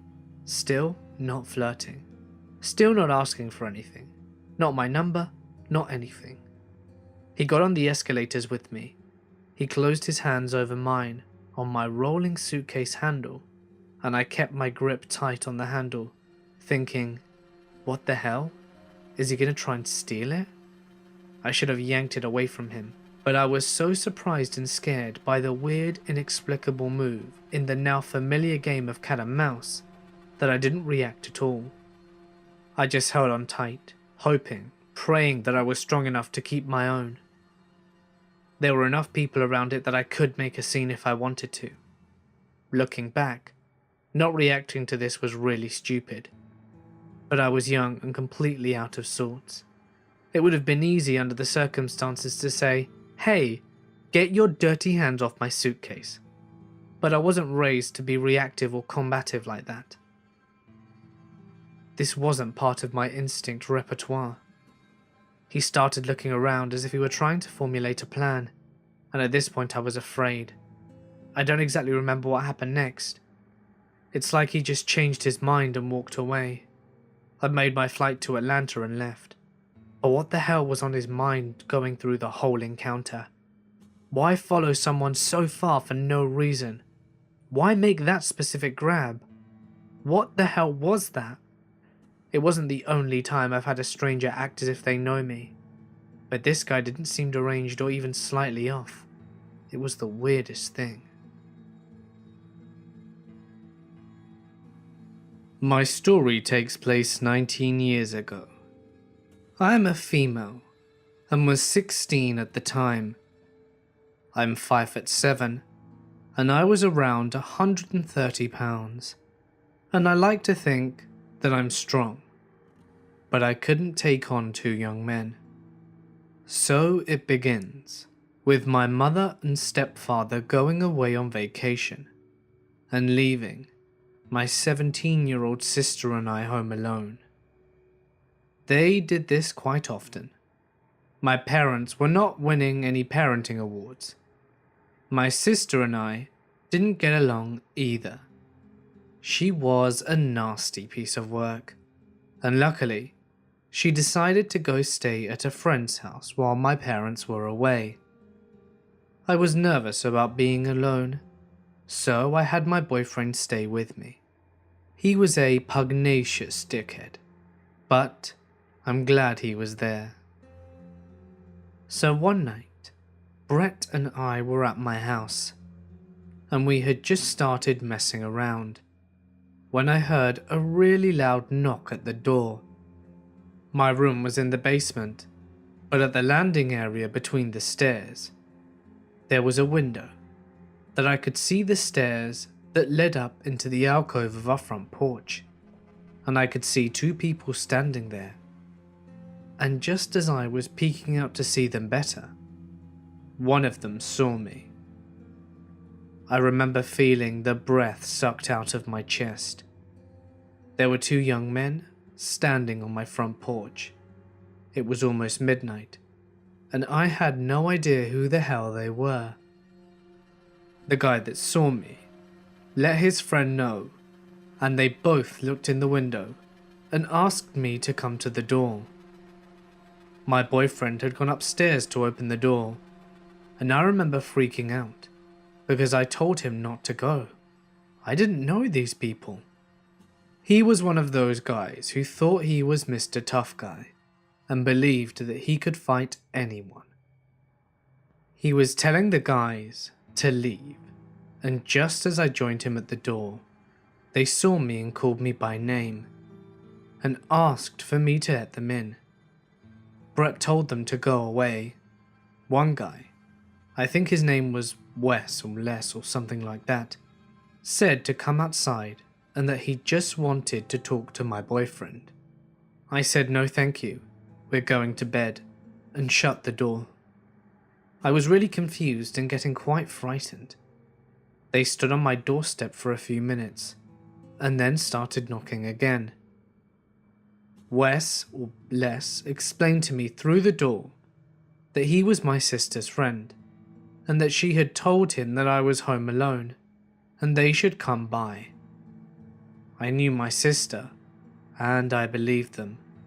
That did not, however, make me stupid. I told them to leave, and they started kicking the door. It was shaking, and I was seriously fearing that it wouldn't hold up. I was so scared that I ran into my kitchen to call the police. I was assured that they would be there very soon, and to lock the doors and to stay on the phone. Meanwhile, Brett was still yelling at them, which only served to piss these guys off more, and I begged for him to shut up, but he would not listen to me. I was locking all the doors and windows upstairs, while Brett went down to check on the doors. Down in the basement, there was a huge mudroom area, and it had a thick wooden door made of 2x4 planks, kind of like a barn door. The door had a big old lock on it, and some spring-loaded turnbolt, and also had a plank to set across it, like a barricade. One of the guys was pounding on this door, and Brett heard him tell the other to try the back door. This stupid door was one of those 1960s things that had a happy little square window right at face level, with a little curtain across it. I was at this door, trying to jam a chair under the flimsy knob, when I looked up and saw an unnamed guy looking at me. I screamed, and the dispatcher asked me if I was okay. I barely squeaked out that one of the guys was looking right at me through the window. He was older than me, probably about 20, and he was tall, and he looked scary as hell. His dark eyes were drilling into me, and he wore this creepy, placid smile on his face. I had never seen this man before, but he knew my name. He tapped on the window with one finger, never breaking eye contact, and said, "Becky, let me in." I couldn't breathe. The knob was rattling as he was messing with it. He said again, "Let me in, Becky. I just want to see if you're okay. I just want to talk." He stared at me. I didn't say a word. I was just 3 feet from him, with my back pressed to the fridge, when suddenly he started beating on the door and screamed, "Let me into this house. If I have to break in, I will kill both of you, so just open the door." He looked maniacal. There was this loud knock on the front door. He gave me the most hateful sneer I'd ever seen, and I heard shouting, and he ran back downstairs and into the woods along the back of my yard. Brett had gone to the door, and it was the cops. There were 2 female officers at the front, and one was just starting to raise her voice, asking where I was when I came to the door too. I was so relieved. I started sobbing, and told them that they had run away through the woods. Luckily, the woods were not very deep. They actually ran along the bank of a large river, and there was just a bridge up there from where the woods met the road. One officer ran around the back, whilst the other stayed to get a full description and take my statements. The first officer came back and spoke with the second one, and she said that she saw them running across the bridge. They both left in a hurry. They hopped in the cruiser and sped off. I was still crying and shaking, but I was absolutely furious at Brett for riling them up. I went to make myself some tea, thinking of all the ways I could kill my sister when she got home. I had so much anger, fear, and adrenaline pumping through me. I could have ripped her to shreds at that very moment. 20 minutes later, the cruiser came back, and there were 2 guys sitting in the back seat, and the officers wanted me to confirm it was the right guys. I looked through the window and saw them. They still looked terrifying to me. They were in cuffs and couldn't get to me. But I would not get close to them. Neither would look at me, and I confirmed it was them. We spoke for a bit, and I told the cops about my sister, suggesting that these 2 men should come see me. The second officer wasn't impressed. I pressed charges for attempted forced entry, property damage, as they had broken a window in the living room, trespassing, disorderly conduct, and attempted assault. Initially, they both pleaded not guilty, but later admitted to some of the charges, and they both got 18 months in jail and were forbidden from contacting me or my boyfriend ever again, and to be at least 500 meters from me at all times. I never heard from them again. I confronted my sister about it, and of course she denied it. Then laughed about it, laughed at me. She was an awful person. I have no idea what their true intentions were, as they maintained that they were only there to talk to me. I'm thankful that I didn't have to find out. So 2 strangers who just wanted to talk at midnight, let's not meet again. So when I was about 12 or so, I was friends with this girl, Becky. So Becky's mother was really sweet, and she understood that at the time, my home life wasn't ideal, so she would take me on trips out of town to go shopping. Now, being from a really small town, our idea of a shopping trip was going to Walmart. It was me, Becky, and Becky's mum, and another one of our friends. I remember I was looking at ties, because I fancied myself some sort of emo kid at the time, when this very old man beckoned for my attention.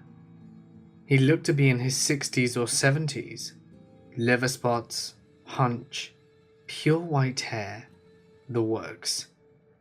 He pulls out a wallet and kind of croaks out, "Excuse me, miss?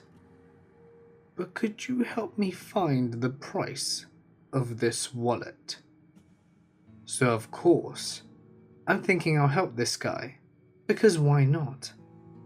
So I teeter over and grab the wallet, and as I'm looking for the price, he leans over and whispers in my ear, "You're a sexy girl. You know that." I turn around, assuming I must be hearing things, and ask if he can repeat itself. He says it again, and proceeds to grab my arm. I look and see that Becky and the others are nowhere to be seen, so I bolt in a completely random direction. I eventually managed to find the front of the store, so I waited for Becky's mother to find me. When she asked where I went, I explained the situation to her, so we left pretty hastily. I don't think I've ever feared for my safety in such a way before, So mysterious Walmart pedo, let's not meet again. A few months ago, I was into an undergrad in Austin, Texas, and had just become comfortable enough with myself to come out of the closet. At the time, there were no dating apps available to find dates, so I used Craigslist. Big mistake. I started chatting with a guy off Craigslist, Craig, and we hit it off, and decided to set a time and place for a date to meet in person. The ad said he was 27, and I was 18 at the time. At first, he was very insistent on meeting at his place, which I later found out was just a trailer, and it kind of made me suspicious. But in his pictures he was very good looking and had a lovely smile, so I decided to let it go. Eventually, we agreed to get a coffee before going to his place. So the day arrived, and I went to get a coffee and was pretty excited. I had showed my roommate pictures of Craig and talked about how I was really looking forward to meeting him. I showed up at the coffee shop, and he was already there. He actually did look like his picture, so that was a good start. We got a coffee and ended up chatting for several hours before he asked me whether I wanted to go back to his place. Luckily, my roommate called to check up on me, and it also happened that he was stranded because his car was broken down. So I told Craig that I would take my friend back home before heading over to his place. Well, by the time I picked up my friend, Craig was no longer answering his phone nor texts. When he finally answered, he accused me of making up some excuse so I wouldn't have to go back to his place with him, and he was basically very angry and annoyed despite our great conversation earlier. I was a bit bummed, but basically didn't think of him again until years later, when my old roommate sent me a news article about Craig. Apparently, he had been running sex trafficking rings using underage boys that he would lure through his good looks/promises. I can only imagine what would have happened to me if I'd have gone back to his trailer with him that day. That article gave me chills, and I feel so lucky to be alive right now and to still have my freedom. I always seem to run into crazy people on the road. With so many drivers, I'm sure it's unavoidable. But this man took the cake. It happened a few years ago, but it stands out in my mind because of how terrifying it was. There is an intersection that was near where I worked that you could get stuck at if you stayed in the left-hand lane. The left lane would split into a third left-only lane, which would back up the left lane because the light wouldn't turn green until after the lights to go straight. I always avoided staying in the left lane so I wouldn't get stuck there. One day, whilst waiting at the lights, there was a man in the car right next to me. Our cars were perfectly side by side, with the front windows lined up. The light turned green, and my lane started to move, but due to the backed up lane turn, his stood still. I guessed he realized he wouldn't be able to go, so he started trying to merge, but he was merging right into my car. I beeped my horn at him, just a quick little beep to let him know he was going to hit me. This caused him to gesture angrily towards me. I'm sure you know which one I'm talking about. He proceeded to then cut off the person behind me and then follow me. We went through 2 lights with him driving right up my bumper and laying on his horn, before I got stuck at another red light. At that point, he got out of his car, ran up to my driver's side door, and started yanking on the handle, pounding on my window, and yelling at me to open the door. I am a very small woman, only 5'2", and weigh about 100 pounds. I was 22 when this happened, but I look younger than I am. Some people would say even 16. and this was a fully grown man, old enough to be my father, and didn't look to be in bad shape. This fully grown man yelling and pounding on the window of what would be to anyone appear a young girl. He was trying to open the door. I was terrified and didn't know what to do. I just stared at him in shock and started screaming, "Get away from my car, get away!" whilst quickly glancing at the light, willing it to turn green. When it finally did, I put my foot on the gas hard, pulling away as fast as I could, leaving him behind. Thankfully, there was no one in front of me to slow my escape. I looked in my rearview mirror as I drove away to see his car make a U-turn from the intersections and go back the way he came.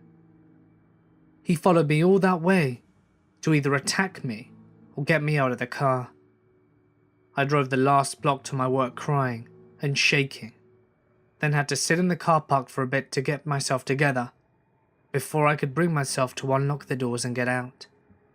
I have no idea what that man was thinking, trying to attack a girl who looked like she could be his daughter in broad daylight, or imagine what he would have done if my doors hadn't have been locked. I hope I never have the misfortune of running into him again. This happened a few years ago, but I've decided I can talk about it now. After moving out of my neighborhood, I realized how unnerving the experience was. A few years ago, I was living in a bit of a rundown apartment complex. The town was a very safe, everyone knows everyone type of town. But if anything bad was to happen, it would always be in my neighborhood. I also used to live alone, and for context, I am a young female. One night I was getting off at around 1 AM from my job at the animal hospital. This was a fairly normal shift for me. I'm driving my tiny compact sedan, and I pull into the cul-de-sac that leads to the entrance of my neighborhood. I see a large white suburban SUV parked in the circle. Not unusual, as that's generally where people go if they're meeting someone and don't want to go all the way into the complex. But then it started following me. The windows were tinted, so I couldn't see inside, and there were no lights in the parking lot of the complex. I pull into a spot across the street from my building, hoping and assuming that the SUV would continue to pass. The SUV stops his car parallel to mine, blocking me in. I keep the car running with the lights off and get my phone to call 911, but there was no way to get out. I had a brick wall in front of me and cars on either side, and this guy behind me. To get to my building, or anywhere I could scream for help, I would have to pass this car. I have never been this scared before. I was a sitting duck waiting for some faceless monster to emerge from the SUV and attack me. Unfortunately, the combination of the long shift and my car charger recently breaking, my phone was dead. Then I hear my dog Tito growl from the back seat. I thank my lucky stars I brought him to work with me. He was so quiet this whole time, I almost forgot he was here. So for context, my dog is a pit bull Dalmatian Jack Russell mix. He was also feral before I got him. He's small, but has a lot of muscle and extreme territorial behaviour. Most people don't realise just how small he is until he's right next to them. And at this point, the SUV had blocked me in for about 5 minutes. He sits up, knowing something is wrong, and begins barking and snarling, and attacking the back window.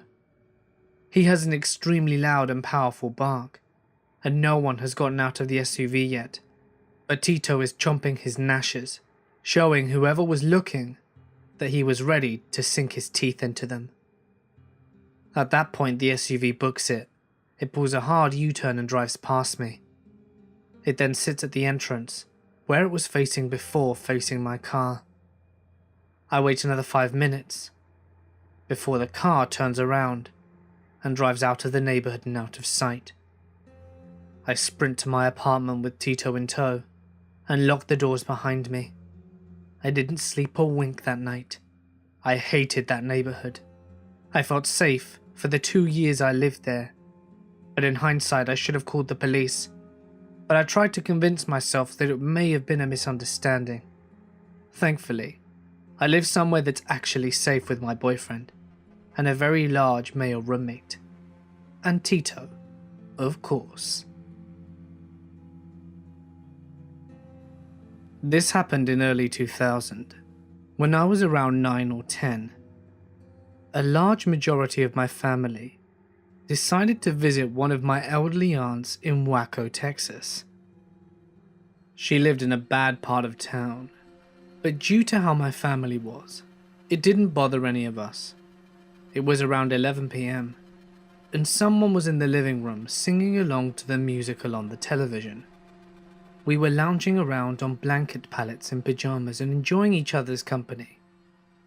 When I say the living room was full, it's an understatement. We were practically on top of each other, but it didn't spoil our fun. What did spoil our fun was the front door opening slowly. Everyone immediately went silent because we were not expecting anyone, and the only person with a key to my aunt's house was her son, who was out in another state on business. What I know now, as the barrel of a rifle began coming through the door with the person peering around. As soon as I saw the person's eyes, they immediately yanked the gun back and said, "Oh, I'm sorry. I have the wrong house. I'm looking for a friend." He closed the door and took off. Nobody moved, blinked, or exhaled for at least a minute. At the time, I didn't know how close my family came to death. As soon as everyone came to their senses, my elderly aunt made record time locking and bolting her door, and no one slept easily that night. My aunt never moved out the house nor neighborhood despite her son begging her and even offering to move her in with him, saying, "I'm not letting some wannabe gangster scare me out of my house." I wish I had the balls she did. So scary gangster man, let's not meet. Back in the early to mid 1980s, I had a paper route in a medium-sized southwestern Pennsylvania town. I was around 14.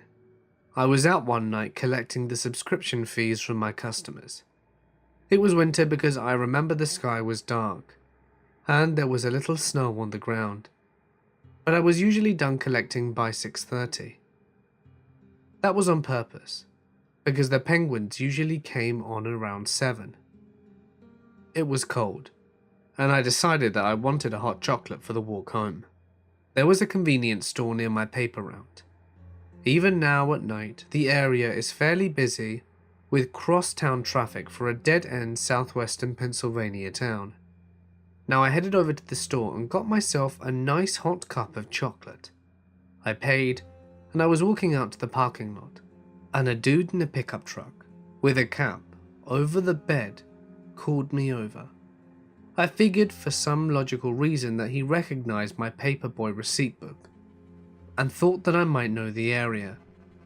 My 13-year-old logic. I supposed he was going to ask me for directions. There was some traffic, and the lot was well lit, so I didn't feel any fear. I went over to the truck, and there were 3 occupants. The guy, much older than me, but not as old as my dad, and 2 cute girls who I recognized were older than me, but I don't really know how much older. Dude looks straight at me and says, "These girls want a party. Get in." That's a direct quote, and I'll never forget it. Now, I'm about 14, pimpy as hell, and I weighed about 95 pounds, soaking wet, with 20 pounds of sand in my pocket. These 2 chicks want to party with me? Sure. This shit was just screaming danger. I politely declined and started walking towards home.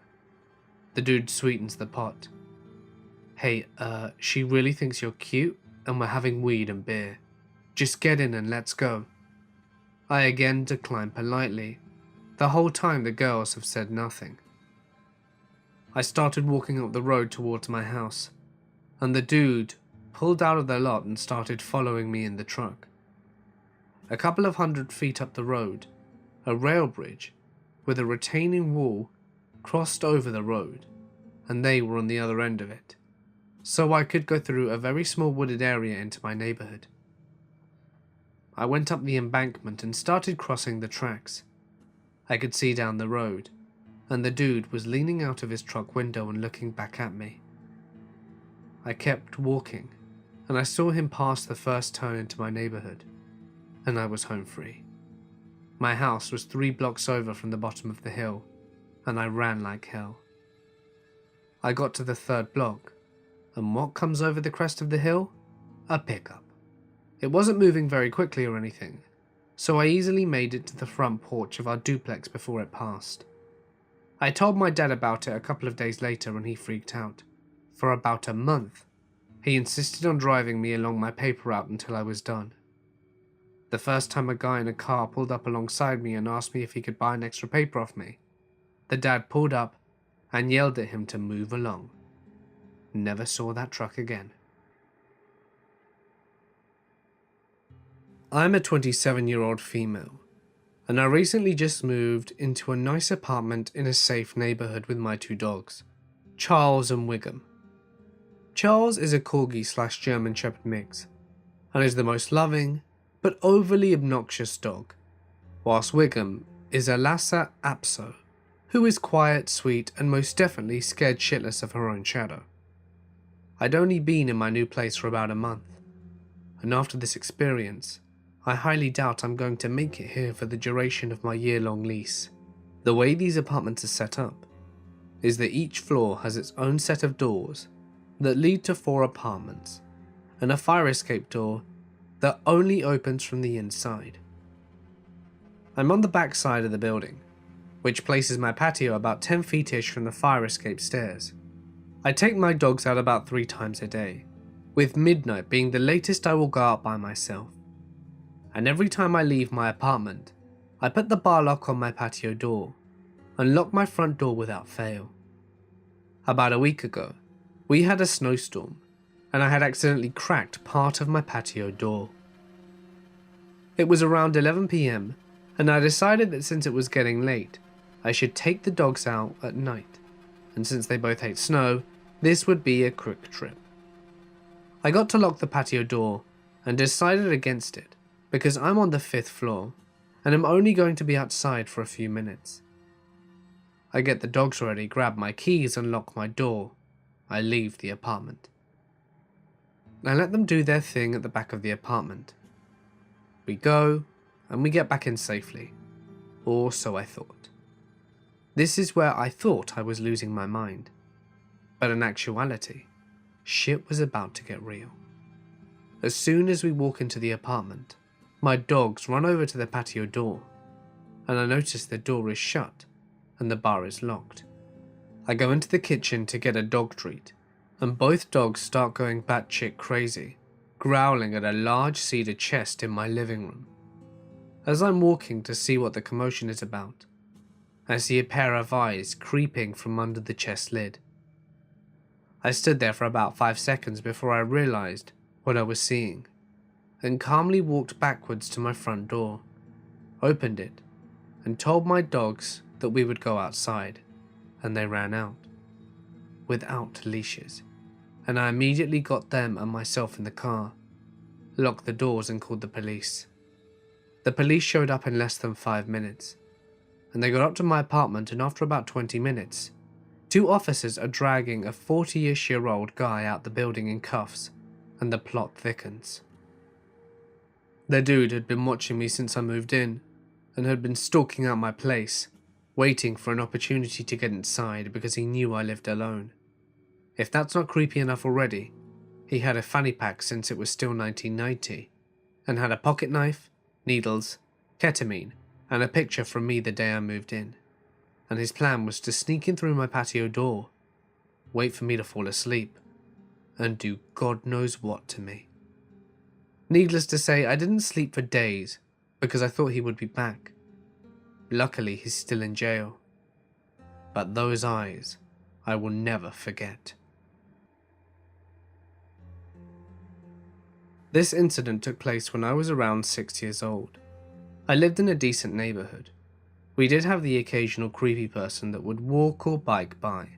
We also had some apartment buildings where the people living there were heavy into drugs, but didn't bother anyone. They were nice people to talk to, and frequently mentioned that they were into that stuff. They never bothered me, so I didn't care. The house I lived in at that point was a very decent size. My dad also built a garage, a huge garage. Now this is where the things happened. This garage was huge and it had enough space for 3 vehicles and rafters on the ceiling for storage and seasonal stuff. This took place in December. I live in Atlantic Canada, and in Atlantic Canada, we get some pretty nasty snowstorms and blizzards. On a day in December, I was being a little kid in the snow, and my dad was working the garage on his car project. He had gotten thirsty and went in the house to get a drink.